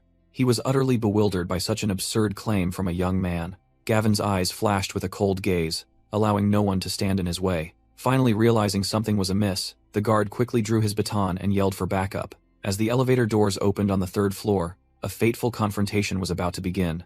Just as they stepped out, Sharon Zeller and Jolene Little were stopped by Gavin, right as they were gleefully discussing Mr. Jiang having fun with Chi Kui Kui. Both froze when they recognized the person in front of them, Jolene stammering to ask why Gavin was there. Ignoring their astonishment, Gavin growled a single question, cold and sharp. "Where is Chi Kui Kui?" Sharon quickly regained her haughty demeanor, chin raised, asking why an outsider like him dared to interfere. Gavin's patience reached its limit. He repeated the question once more, his eyes burning as if to incinerate his opponents. Sharon remained stubborn, pointing a finger at Gavin's face and loudly warning him not to cause trouble. Without another word, a thunderous slap from Gavin left Sharon stunned. Witnessing her friend fall sprawling, Jolene screamed in horror, unable to believe Gavin would act so cruelly. Immediately, Jolene suffered the same fate with a slap that sent her glasses flying. Standing tall before the two villains lying on the floor, Gavin repeated the question for the 3rd time, his voice devoid of emotion. Completely subdued, Sharon tremblingly pointed towards a room, confessing that Chi Kui Kui was inside with Mr. Jiang. Nevertheless, Sharon still tried to salvage the situation by threatening Gavin with Mr. Jiang's influence. Ignoring the meaningless warning, Gavin delivered a thunderous kick that shattered the wooden door. Inside, the sight of Chi Kui Kui being restrained by Mr. Jiang met his eyes. She desperately cried for help, while the man roared at him to leave. Gavin and Yaniel burst in, Gavin's killing intent surging as he ordered the scoundrel to release her. Confident in his status, Mr. Jiang pointed a finger at Gavin's face, arrogantly asking if he knew who he was confronting. Quick as lightning, Gavin seized the man's pointing finger, making Mr. Jiang's smug smile freeze. A horrifying crack echoed as Gavin broke the man's finger without hesitation, a scream of agony tearing through the air. Clutching his mangled hand, Mr. Jiang shrieked, frantically calling for security. Gavin delivered a devastating kick to Mr. Jiang's face, growling that a beast like him deserved to die. Immediately after, he quickly turned to support the panicked Chi Kui Kui, anxiously asking about her condition. The door burst open, and a squad of security guards stormed in. Their leader, holding a baton, yelled, demanding to know who dared to cause trouble. Seeing the reinforcements, Mr. Jiang immediately pointed at Gavin and Yaniel, frantically ordering the guards to beat them to death. From afar, Sharon Zeller gloated that Gavin deserved to be beaten to death, while Jolene Little secretly thought this fool didn't know how powerful the person he had provoked was. However, a security guard was unexpectedly sent flying backward, crashing directly into the two gloating girls. Sharon was utterly horrified to see the entire security squad defeated, lying motionless in the hallway. Gavin strode purposefully towards Mr. Jiang, who was slumped on the floor, making the man stammer in fear, asking what else he wanted. With eyes as cold as ice, Gavin declared that he would make sure the man could never think of women again. With that, he delivered a merciless kick to Mr. Jiang's groin, accompanied by a horrifying sound of breaking bones. Gavin coldly turned his back and walked away, ignoring the man's desperate screams of extreme pain behind him. His bloodshot eyes, filled with killing intent, now fixed directly on the stunned Sharon and Jolene. Both trembled with fear, quickly making excuses that they were classmates, and that he couldn't lay a hand on women. Hoping to be spared, Gavin grabbed Jolene's hair, growling a question about their status as classmates after what they had done to Chi Kui Kui. He swung his hand and slapped Sharon hard across the face, warning that if they no longer had any use, he would have crippled them both long ago. With that, Gavin, Yaniel, and Chi Kui left, abandoning the three villains kneeling on the floor in humiliation. Sharon quickly crawled to Mr. Jiang, frantically asking about him and offering to call the police immediately. However, he furiously slapped her across the face, dismissing the idea of calling the police and yelling to be taken to the hospital. In a fit of rage, Jiang Baichuan called a place named Ziwei Biotech, demanding they help him eliminate a kid. On the tree-lined road, Chi Kui walked beside Gavin and Yaniel, softly thanking the person who had saved her. Gavin brushed off Chi Kui's thanks, saying they were classmates, and asking about her future plans. Chi Kui sadly revealed that having lost her internship, her job prospects were now very bleak. Seeing his friend's despair, Gavin made a surprising offer, saying he would find her a job. Chi Kui's face lit up with hope as she joyfully agreed immediately. Immediately after, Gavin led both of them to an outdoor recruitment booth at a logistics park. Chi Kui asked in surprise if Gavin really wanted her to work there, and he firmly confirmed it. She hesitantly pointed out that the advertised position was warehouse manager, while her major was finance. Gavin smiled encouragingly, asserting that all work has value, and she could shine anywhere. The recruiter grew impatient, tapped his watch, and urged them to make a quick decision. Gavin gently pushed Chi Kui forward, urging her to register quickly, and she obediently complied. After she completed the procedures, Gavin and Yaniel waved goodbye, promising to visit her in a few days. On the way back, Yaniel remarked that only a naive girl like Chi Kui would accept a security guard job despite being an excellent finance student. Gavin just smiled meaningfully, replying that it was precisely that naivety which had secured her this opportunity. Once everything was settled, Gavin told Yaniel it was time for them to head back. However, both of their steps suddenly halted as a cold gun barrel pressed against the back of Gavin's neck, along with the command, "Don't move." Gavin and Yaniel realized in horror that they were surrounded by a group of men in black suits, and he recognized them as Mr. Lowe's subordinates. One of the subordinates declared that the 3 days were up. Now their bodies belonged to Mr. Lowe, and they had come to take them for organ harvesting. Yaniel whispered in panic, not understanding why Gavin was submitting when he could easily take down these 4 men. Contrary to his friend's anxiety, Gavin smirked, calmly saying to just follow them because the real show was yet to come. The car stopped in front of a secluded building, and a voice ordered everyone to get out. Yaniel Parker realized in dismay that they had been taken to an abandoned factory in the suburbs. A gray-haired bodyguard pointed a gun at Gavin Clark, imperiously ordering him to hurry up. Gavin's eyes flashed with a deadly glint, signaling his impending action. Quick as lightning, he spun around and disarmed the bodyguard, who was taken by surprise. A gunshot rang out, the bullet striking the bodyguard squarely in the forehead, ending his life. Gavin stood coldly over the enemy's corpse, the gun barrel still smoking. 3 other bodyguards immediately appeared, pointing their guns and roaring that he was seeking death. Without hesitation, Gavin fired a rapid succession of shots, taking down all 3 in an instant. Witnessing the scene, Yaniel exclaimed in astonishment, unable to believe his friend's unerring marksmanship. Gavin calmly tossed a gun to Yaniel, signaling him to join the fight. He recalled his previous life, when without supernatural abilities, he could only frantically train to become a sharpshooter to increase his chances of survival. Yaniel awkwardly held the gun, stammering that he didn't know how to use it. Gavin then asked if he played shooting games, and Yaniel confidently affirmed that he was a master. Hearing that, Gavin smiled and told him to just treat it like a real game. Both advanced further, discovering a container truck parked in the factory's backyard. Yaniel was stunned to recognize the logo on the truck as Ziwei Biotech, one of the world's top 3 biotechnology corporations. Gavin explained that in his previous life, Ziwei Biotech was hailed as saviors. But now he knew their true nature was far from simple. Suddenly, 2 guards in camouflage appeared from a doorway, loudly demanding to know who was there. 2 suppressed gunshots rang out. Gavin and Yaniel fired simultaneously, cleanly taking down both guards. Gavin approached, picked up an employee ID card from one of the guards, and confirmed they were definitely Ziwei Biotech personnel. A woman from Ziwei Biotech expressed satisfaction with Lowe, praising the fresh goods he provided. Lowe smiled back, considering this cooperation an honor, and promising to soon deliver 2 more live goods to complete the set of 6. Suddenly, Lowe's gaze landed on the 2 teenagers approaching, who were precisely the 2 targets he had sent men to capture. With a smug look, Lowe introduced to Miss Pei that these were the last 2 goods, still alive, healthy, and full of energy. Miss Pei frowned, noticing something unusual as she saw both of them armed with guns, and questioned Lowe. Lowe's face stiffened in shock as Gavin, without a word of warning, pointed his gun directly at him. A gunshot rang out. Gavin pulled the trigger with cold, decisive eyes.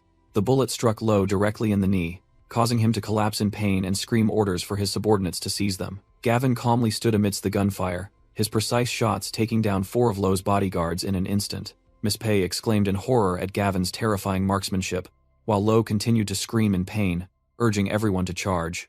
Gavin signaled Yaniel to stay put, then he alone charged forward to confront the crowd, continuing to fire and take down more enemies. Lo roared furiously, declaring that no one had ever dared to cause trouble on his turf, and ordering his subordinates to crush the 2 intruders. With fluid movements, Gavin moved while shooting down 3 more bodyguards with 2 guns in his hands. The remaining bodyguards panicked when they saw Gavin appear on top of a container with incredible speed. They hastily opened fire to stop him. 2 thuds echoed as the bodies of 2 recently downed bodyguards fell from above, right in front of Miss Pei, making her flinch back. Amidst the battlefield littered with corpses, Gavin and Yaniel slowly approached, making Miss Pei tremble as she asked what they wanted. Gavin pointed his gun, his eyes sharp and cold, and retorted, "That's what I should be asking you. What do you want?" Lo, despite being injured, still tried to act arrogant, growling and asking where a brat like Gavin got the right to know his business. Without hesitation, Gavin fired again, another bullet striking Lo in the shoulder, extinguishing the old man's arrogance. Smoke still lingered on the barrel as Gavin looked directly at Lo, with an impassive and challenging expression. "Say that again. I'm listening." Even on his knees with a shoulder wound, Lo growled threats at Gavin, declaring that he was not someone to be easily intimidated. Gavin coldly turned to a stunned Yaniel Parker and issued a cruel command, "Kill him." His gaze didn't waver as he repeated the demand, forcing his best friend to confront the brutal reality. Enraged, Lo pulled out a gun, roaring that anyone who dared to oppose him would go to hell. Following the command, Yaniel closed his eyes and pulled the trigger in a panic, a deafening gunshot echoing. Lo froze, his eyes wide with disbelief as a bullet hole appeared right in the middle of his forehead. Standing over Lo's corpse, Yaniel trembled as he looked at the gun in his hand, horrified to realize he had just taken a life. Gavin didn't even glance at the corpse, turning to the blonde woman and saying that compared to her, Pei, Lo was just useless. To Pei's astonishment, he smirked, arrogantly teasing that she could call him dad. Anger flared on Pei's face at the stranger's insolence, but a loud bang extinguished her rage, replaced by the pain of a bullet lodging in her leg. Clutching her wound, Pei tried to threaten Gavin by invoking her title as a director at Ziwei Biotech. Her warning was met with another gunshot, the bullet piercing her other leg. Gavin looked down at the woman writhing on the ground, stating that he had no interest in meaningless threats. Completely broken, Pei frantically begged for her life and confessed everything. Lo had been supplying live human organs to Ziwei Biotech for experiments. Gavin's expression hardened as he questioned what kind of experiments they were conducting. Pei stammered that it was research on human evolution and biological weapons, promising to lead the way if her life was spared. Without needing her guidance, a memory of the war god Mantis from his previous life flashed, and Gavin bitterly realized that Ziwei Biotech had started these inhumane experiments a long time ago. Pei was stunned, unable to believe how he knew about their top-secret project. At the same time, Yaniel screamed in horror as he opened a nearby crate, discovering it was filled with human organs. Wounded and desperate, Pei tried to entice Gavin with promises of power and wealth if he joined Ziwei Biotech. However, her offer was met only by the cold barrel of a gun, and Gavin's decisive answer, "Not interested." Facing death, Pei frantically pleaded, insisting that she still had value. Gavin smirked, curiously asking how else she could be useful. With the gun barrel pressed to her mouth, Pei tremblingly made her final offer, boasting about her skills. Her eyes widened in horror, recognizing the unyielding cruelty in Gavin's gaze. A gunshot rang out, and Gavin ended Pei's life without hesitation. He coldly looked down at the corpse, scoffing that she couldn't even block a single bullet. After searching, Gavin found what he needed: the VIP keycard to infiltrate Ziwei Biotech's main headquarters. 3 days later, in a luxurious office, Jiang Baichuan roared into the phone upon hearing that someone dared to cause trouble at Ziwei Biotech. He angrily demanded why he, an investor, was kept in the dark about such important information. Just then, a muscular man with curly hair walked in, announcing his arrival. With a sinister smile, Jiang Baichuan ordered the newcomer, Hunter, to deal with the brat Gavin. Hunter confidently replied, revealing that he already had a grudge against Gavin and would act soon. Meanwhile, Gavin's new villa, a reinforced fortress even sturdier than a tank, was nearing completion. Director Zhao reported to Gavin that the interior renovation would be completed within another week. As they spoke, a woman introducing herself as Auntie Liu from the Friendly Residence Committee came to greet the new neighbor. She enthusiastically invited Gavin to join the neighborhood chat group for easier communication. After Gavin agreed, Auntie Lou immediately asked for the leftover cardboard boxes from the renovation. Gavin smiled politely, confirming he didn't need them but subtly declined her offer to enter his house. Auntie Lou insisted on taking the cardboard boxes, saying she would go get a cart, despite Gavin's attempts to explain that the construction was urgent. She angrily called Gavin stingy and tried to barge in, forcing him to hold her back and offer to bring the boxes to her in a week. Auntie Lou brushed off the offer, yelling that she wanted them immediately, fearing others would sell them.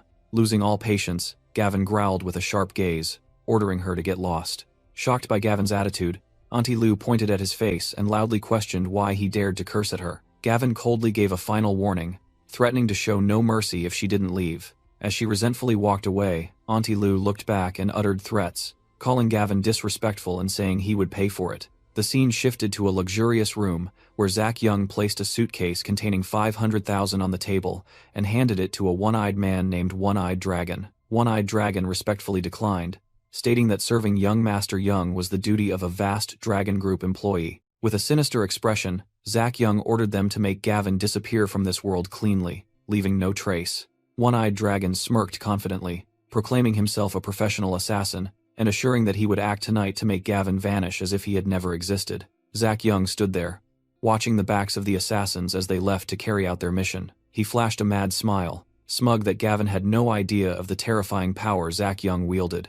As night fell, one of the assassins spoke up as they approached a high-end hotel. The spiky-haired subordinate reported to One-Eyed Dragon that Gavin was in the presidential suite of this hotel. One-Eyed Dragon ordered the group to follow closely, be alert to every movement, and not let the target escape. Meanwhile, Gavin was leisurely reclining on the sofa, satisfied that everything since his reincarnation had gone according to plan. He smiled confidently, silently thinking about the most crucial step that would take place in 3 days.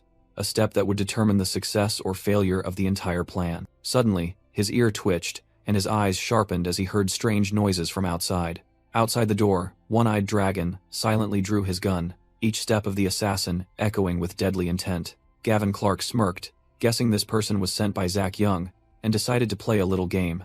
Listening through the door, he not only learned their plan, but was also surprised to realize that 2 groups of assassins were approaching simultaneously. Meanwhile, in the hallway, Hunter led his subordinates, warning them not to be careless as this target was not simple. A gray-haired subordinate sneered, showing off his carefully prepared weapon, and assured Hunter that they would succeed this time. With a cold expression, Hunter gave a decisive order. Beat the target to death, then cut off an ear and send it to Mr. Jiang.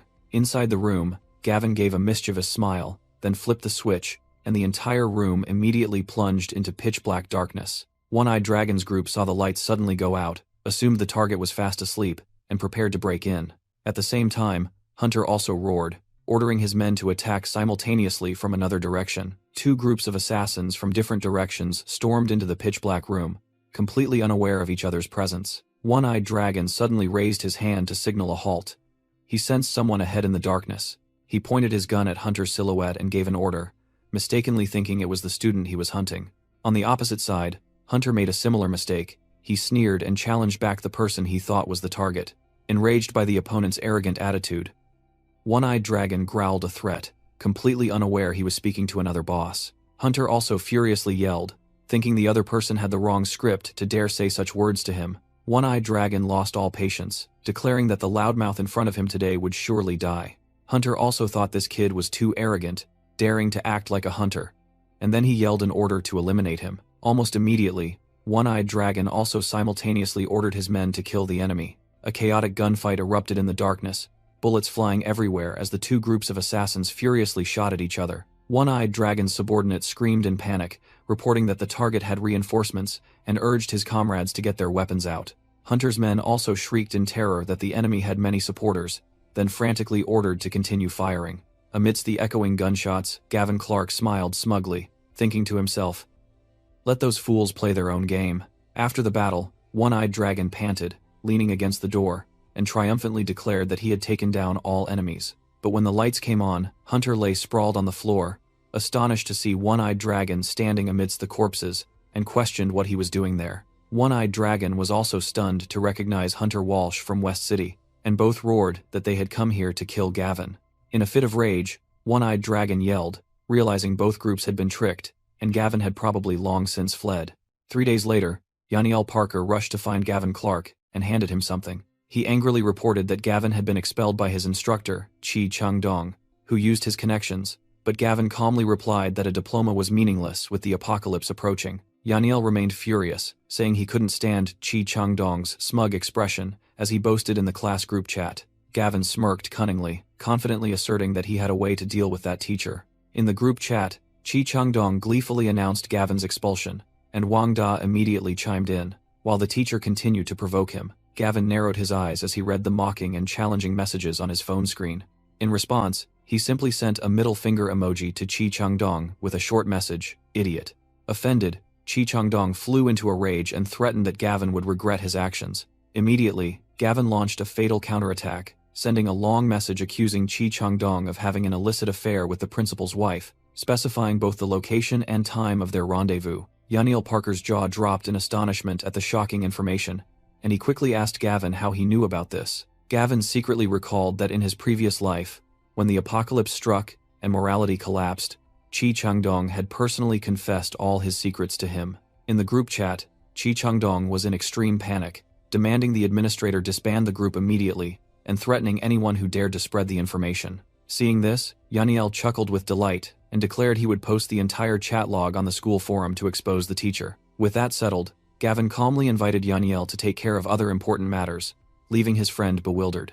Gavin inquired about Yaniel's father still not believing his warnings, and his friend sadly admitted that his father was about to commit him to a mental hospital. Gavin reassured his friend, promising that after this important matter was handled, he would go with Yaniel to meet his father to clarify everything. As night fell, the two entered a quiet residential area. Upon arrival, Yaniel was skeptical, wondering what important event could happen in a place like this urban village. His friend observed the house in front of them and remarked that it didn't look like a wealthy family's home at all. Meanwhile, inside the house, a hand clenched an empty bottle, annoyed that the alcohol was gone again. A dilapidated scene unfolded with a drunken, muscular man named Feng Kui and a young person shivering in an iron cage. Feng Kui cast a malicious gaze towards the cage. Despite the circumstances, the captive looked up at him with hateful eyes, completely unafraid.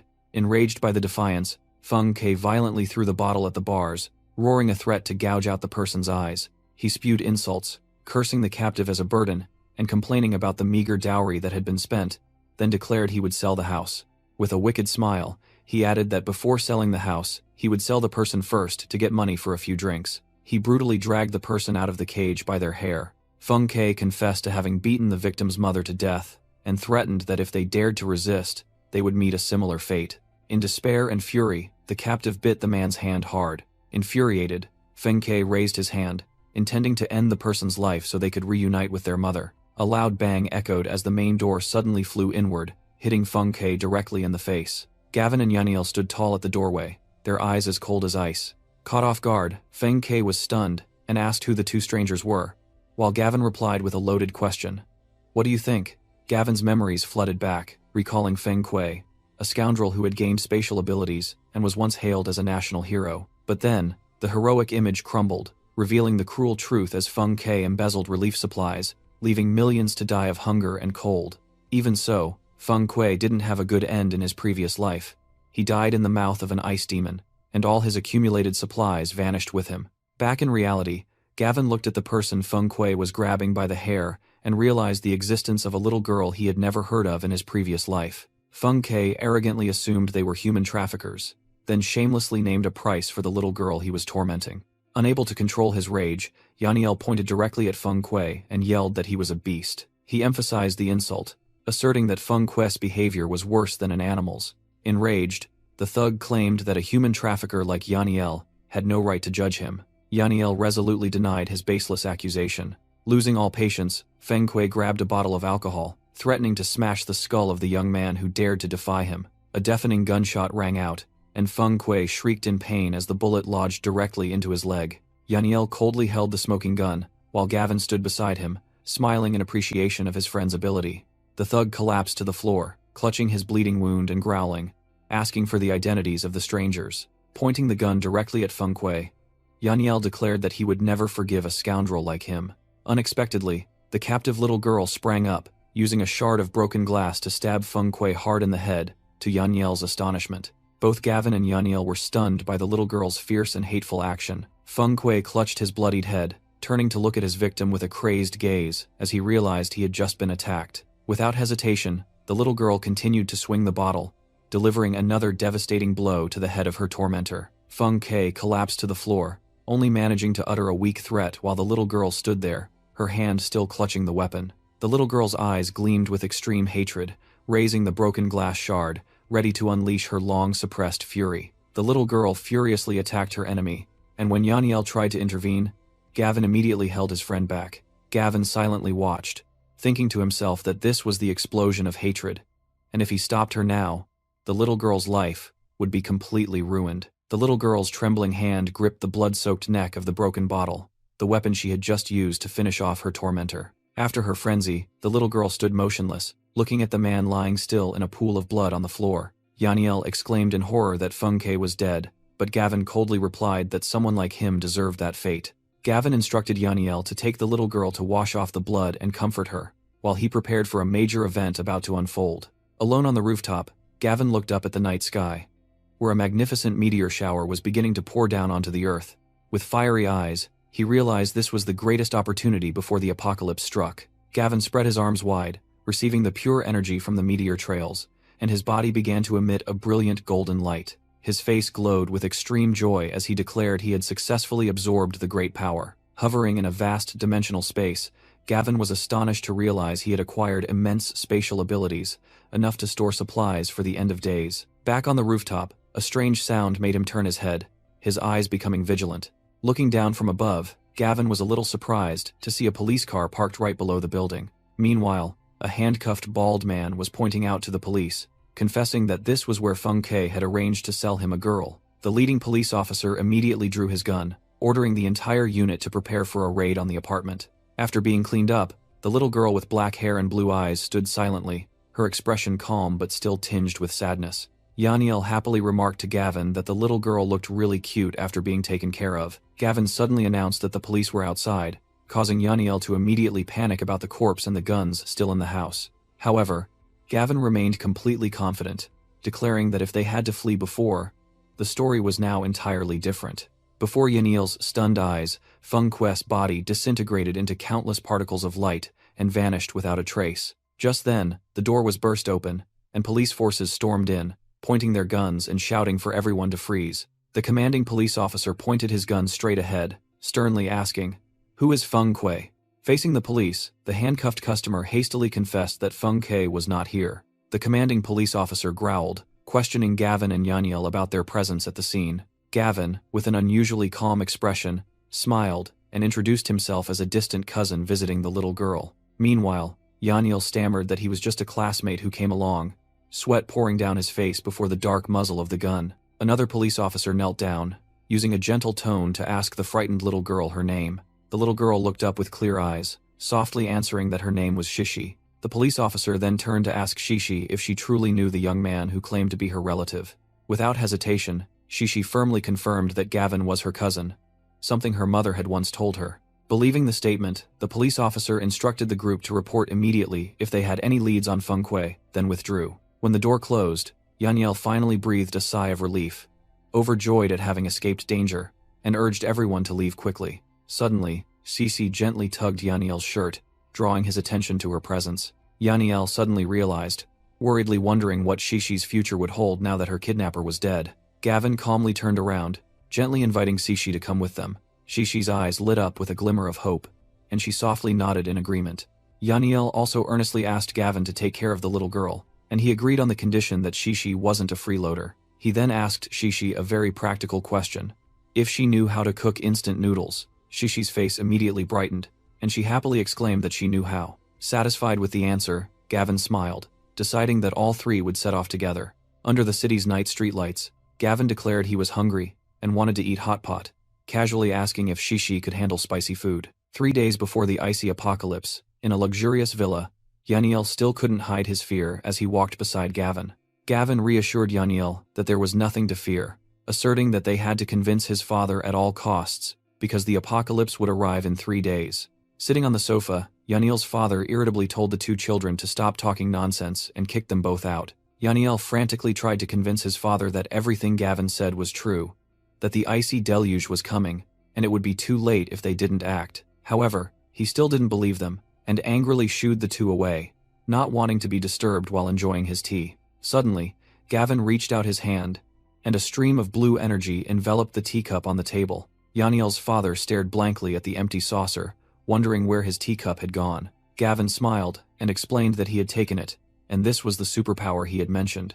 Still skeptical, Yaniel's father dismissed it, thinking it was just a cheap magic trick that couldn't fool him.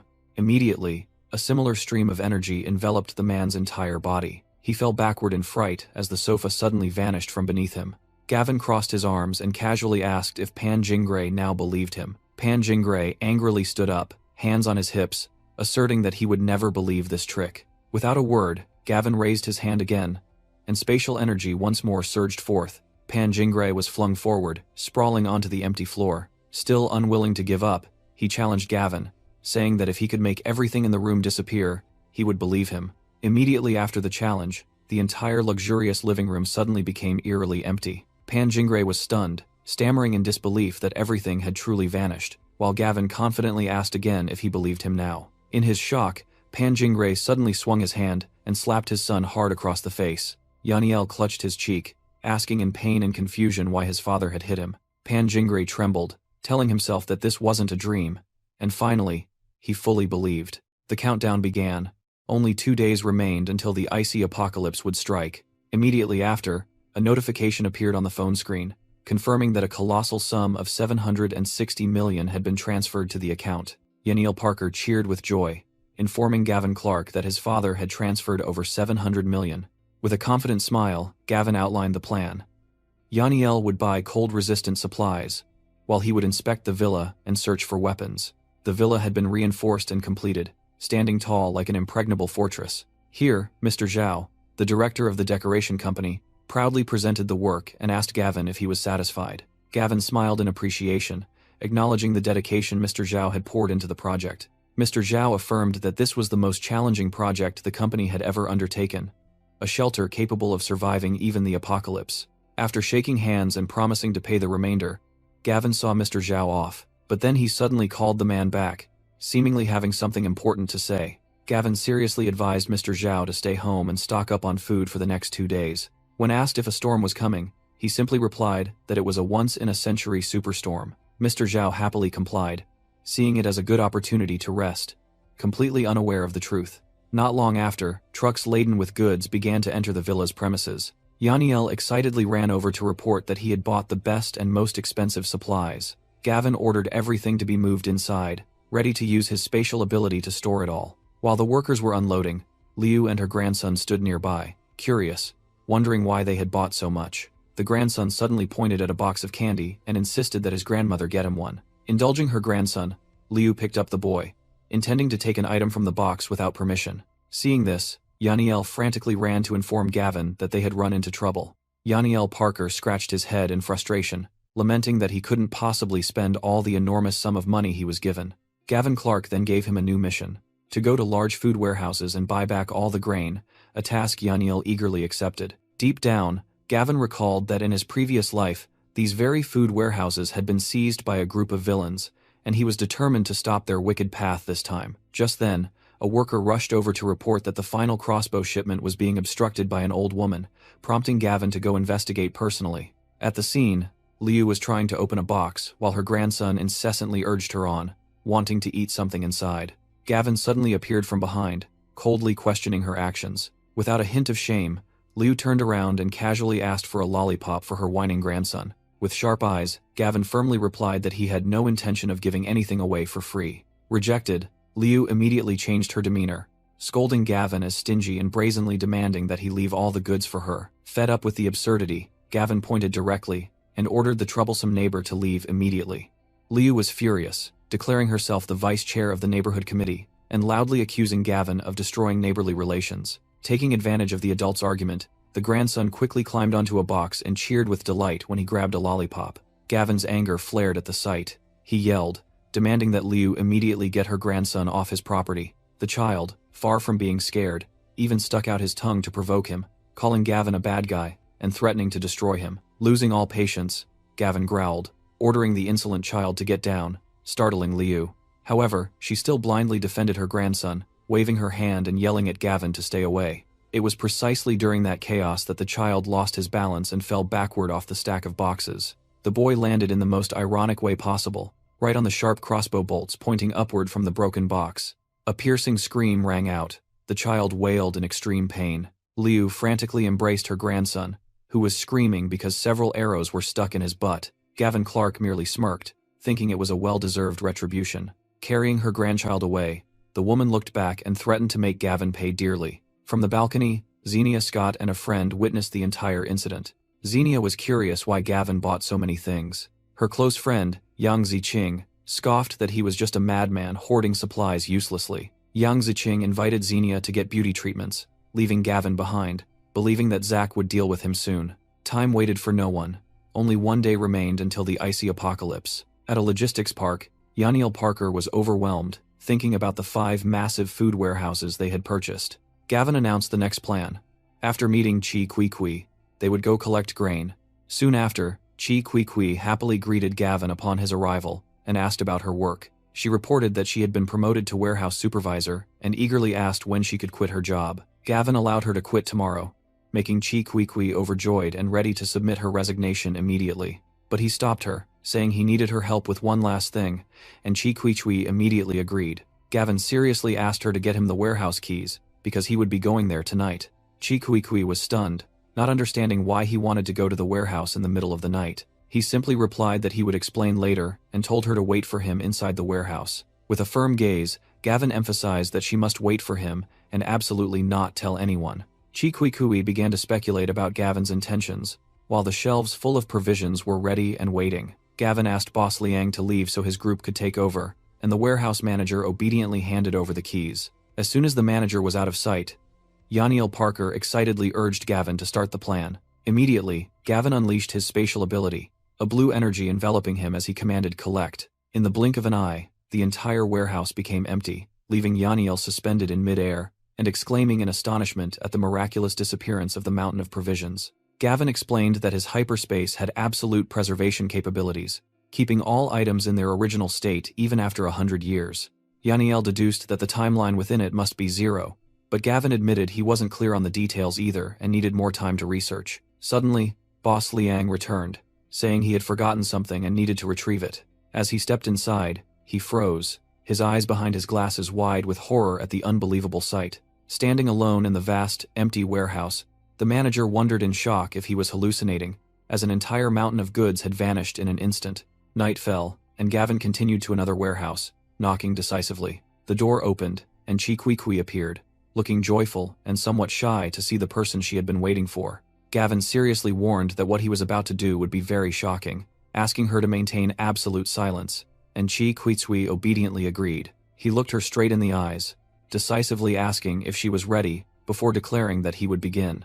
Misunderstanding Gavin's intention, Chi Kui blushed, squeezed her eyes shut, and mumbled her agreement in confusion. Seeing her still dazed, Gavin called out, urging her to quickly follow him. Snapping out of it, Chi Kui hurriedly ran after Gavin deep inside the vast warehouse. Both stood silently before the colossal shelves, piled high with sacks of provisions reaching the ceiling. Gavin raised his hand, thinking to himself that after collecting this batch of goods, his accumulated resources would reach an enormous amount.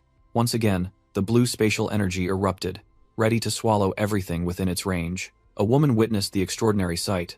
Wondering in astonishment what was happening, she turned to question Gavin, suspecting he was the one who made all the goods disappear. Gavin calmly replied that he would explain later, then urged them both to go to other warehouses. They approached the door of the security surveillance room. Inside, the woman confusedly asked why they were there, surrounded by numerous monitoring screens. Gavin didn't answer, simply raised his hand to unleash energy, commanding all cameras to be disabled. Done with the task, he turned away with a confident smile, promising to explain everything when they returned. Night fell upon the villa, the group's safe haven on the eve of the apocalypse. In the living room, Shishi politely offered her big sis tea, witnessed by Gavin and Yaniel Parker. When Gavin asked if she believed his words, the woman firmly confirmed her trust. Yaniel Parker smiled admiringly, impressed by the unconditional trust she placed in his friend. Gavin solemnly declared that tomorrow was the apocalypse, and from now on, no one was allowed to go outside. Hearing this, the woman quickly asked permission to go out for an errand, and Gavin agreed on the condition that she return before noon tomorrow. The countdown to 0 continued. While in a high-rise building, someone was trying to explain a failure to young Master Young. One-Eyed Dragon explained that they had encountered another group of assassins also targeting Gavin, leading to them accidentally shooting their own comrades. Zack Young contemptuously thought that his patience had run out dealing with such trash. Losing all patience, Zack drew his gun, declaring that this time he would take action himself. In a corner of the park, stray cats and dogs gathered around bowls of food. The woman sat down, sadly bidding them farewell, telling them that the apocalypse was coming and they had to fend for themselves. After bidding farewell to the stray cats and dogs, Chi Kui Kui was unaware that she had fallen into someone else's sights. From a distance, One-Eyed Dragon reported to Zack Young that Gavin Clark was still holed up in the villa, making it difficult for them to act. Zack Young then came up with a malicious idea, assuming Chi Kui Kui was Gavin's girlfriend, and ordering her capture to force him to show himself. In the base, Yaniel Parker received a phone call and screamed in horror. He rushed to inform Gavin that Zack Young had kidnapped Chi Kui Kui, demanding Gavin face him alone. Gavin's eyes turned cold, and he thought to himself that Zack Young was truly asking for death and wouldn't survive until the apocalypse. In a deserted alley, the arranged confrontation took place. Gavin entered alone, facing Zack Young and his subordinates who were holding Chi Kui Kui, and was mocked for his foolishness in coming. Without hesitation, Gavin growled, demanding they release Chi Kui Kui immediately. Two subordinates immediately pushed the girl forward. Chi Kui Kui joyfully called Gavin's name and ran towards him, but just then, Zack Young smirked, coldly drew his gun, and pulled the trigger. Chi Kui Kui turned back, with an expression of extreme horror, at the piercing gunshot. In an instant, Gavin lunged, pulling her down, and the bullet grazed past them by a hair's breadth. Zack Young was stunned, unable to believe his eyes that Gavin had dodged an impossible shot. Gavin helped Chi Kui Kui up. She was still trembling and urged him to flee because they had guns. He smiled reassuringly, telling her not to be afraid, as he would handle everything else. Gavin stood up straight, his sharp gaze fixed on Zack Young, declaring that he would die sooner than planned. Zack Young, enraged, ordered his subordinates to torture Gavin thoroughly, but not to let him die too easily. A muscular subordinate confidently stepped forward, assuring Zack Young that he would deal with Gavin. But in the blink of an eye, Gavin grabbed the thug's face, coldly asking if he had come to die before slamming him hard onto the ground. The subordinate collapsed on the spot, his head embedded in the brick wall, terrifying the other two with Gavin's unimaginable strength. One-Eyed Dragon roared in anger, ordering two more to attack with knives. Gavin calmly dodged the fatal knife thrust from one of them. He easily blocked the attacker's wrist, completely neutralizing the threat. Immediately after, Gavin snatched the knife and stabbed the enemy in the stomach, causing him to scream in pain. With a swift movement, he used the same knife to slash the legs of the other two, making them collapse. Witnessing this, Chi Kui Kui was simply stunned, unable to believe Gavin was so strong. Zack Young was also speechless, not understanding how Gavin possessed such skills, but One-Eyed Dragon quickly reassured him that they still had guns. The one-eyed assassin raised his gun, challenging Gavin to try and dodge a bullet. A shot rang out, but the one hit was One-Eyed Dragon, who looked down in shock at the wound on his chest. Gavin smiled chillingly, the gun in his hand still smoking, admitting that he also had a gun. Zack Young looked in horror at One-Eyed Dragon's corpse falling to the ground. Chi Kui Kui's face turned ashen, stammering as she realized Gavin had just killed someone.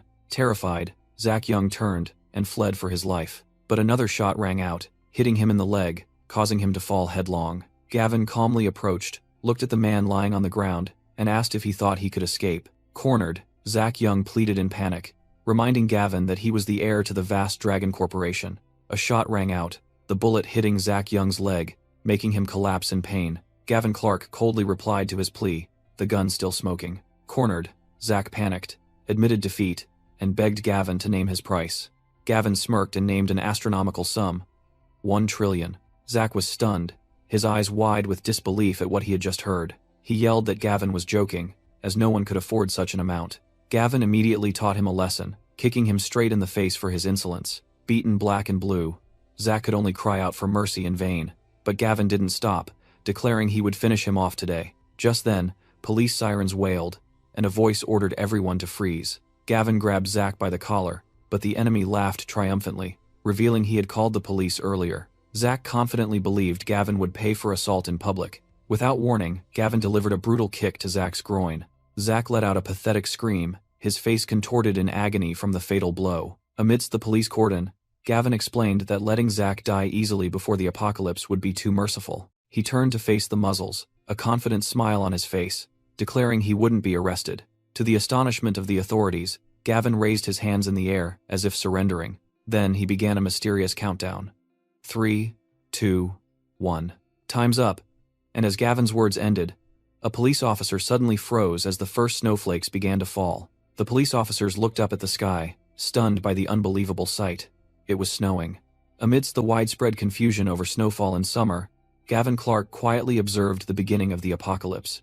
The unusual snowflakes quickly blanketed the entire city, transforming the familiar urban landscape into a deadly omen. The temperature plummeted, forcing the police officers to huddle against the bone-chilling cold, as if it were a tangible attack. One of Zack's injured subordinates screamed in agony as sharp ice crystals began to form on his wound.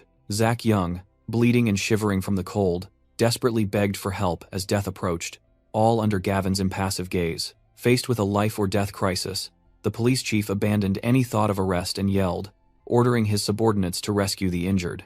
When Chi Kui cried out in horror that the apocalypse had truly arrived, Gavin grabbed her hand, urging them both to leave before the temperature dropped even further. A police officer attempted to regain control by pointing his gun at Gavin and ordering him to stop, but he only received a completely unfazed look in return. Gavin calmly warned the officer that if he continued to let his hand touch the freezing metal of the gun, that hand would be completely destroyed. The officer's painful scream proved Gavin's warning correct, as he dropped the weapon, his hand numb from the extreme cold. Crouching before his defeated opponent, Gavin mocked Zack Young, reiterating his promise that Zack would never catch him.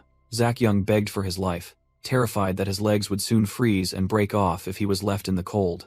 With a final, chilling declaration for Zack to enjoy the apocalypse, Gavin turned and walked away, abandoning his enemy to a slow and painful death.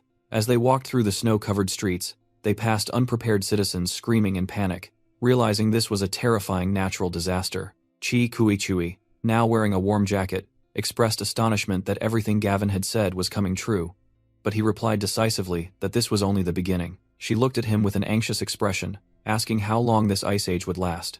Gavin replied curtly, asserting that he did not know. However, in his mind, he recalled the horrifying truth from his previous life. At the time of his death, the icy apocalypse had lasted for a full year with no sign of ending. Amidst the chaos of people fighting over warm clothes for survival, Gavin and Chi Kui silently observed the initial collapse of social order. Chi Kui realized in horror that social order was collapsing, but Gavin knew a darker truth. It was human nature that would truly disappear.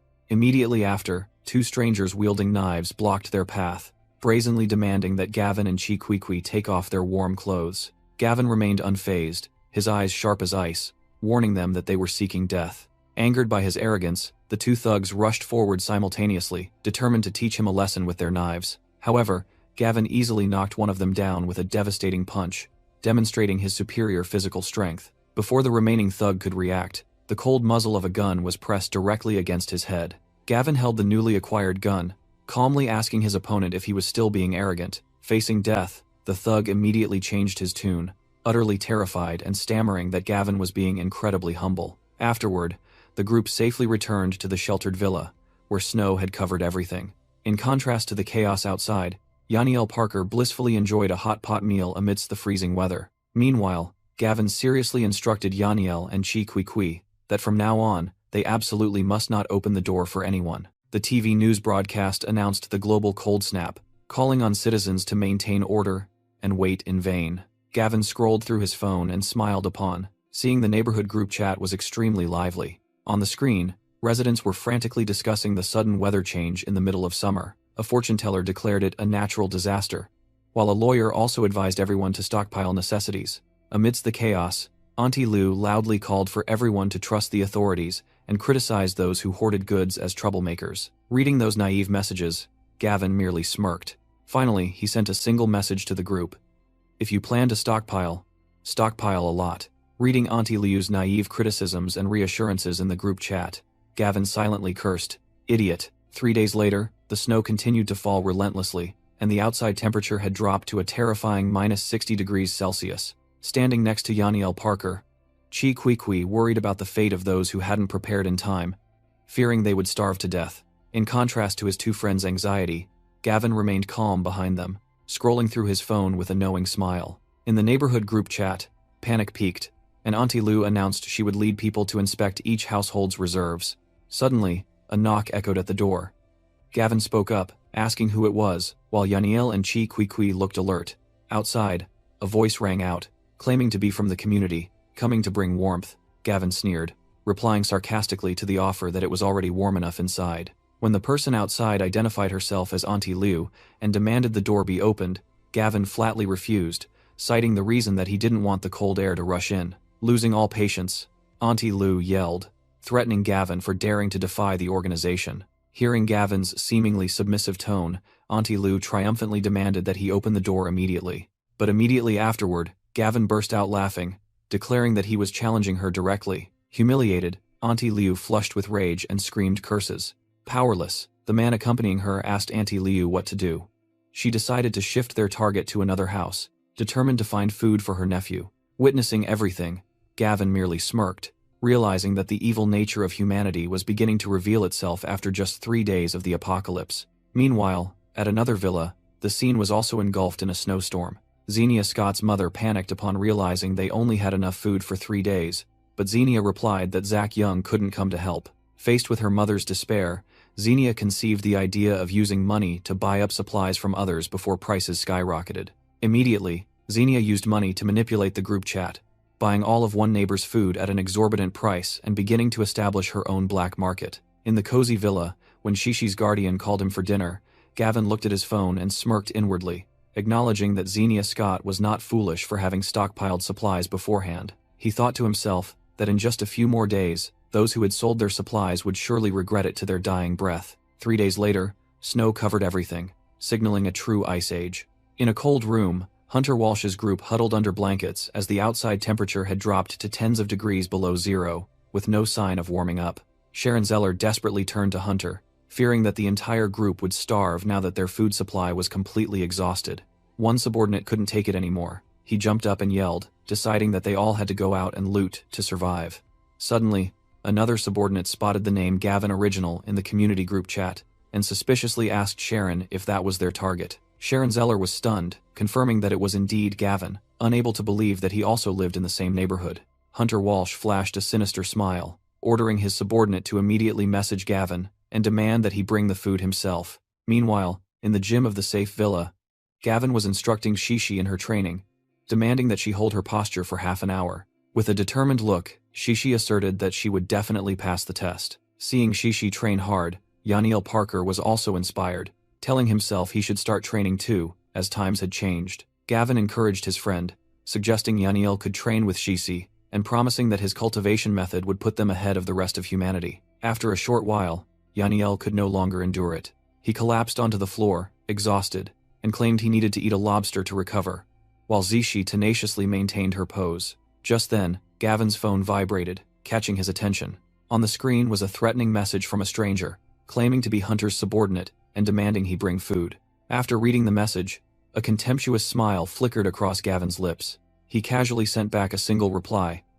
Idiot. Gavin mused that the timeline seemed to have changed, as Hunter Walsh and his cronies hadn't lived in this residential area in his previous life. In another villa, someone was impatiently waiting for Gavin's message. The red-haired subordinate nervously reported that Gavin had replied, prompting Hunter Walsh to ask for details. Upon hearing the message that insulted Hunter as an idiot, the leader was so enraged that he spat out the water he was drinking. Another subordinate angrily stood up, roaring for his comrades to grab their weapons and deal with Gavin. Outside, the wind and snow continued to howl relentlessly over the luxurious rooftops.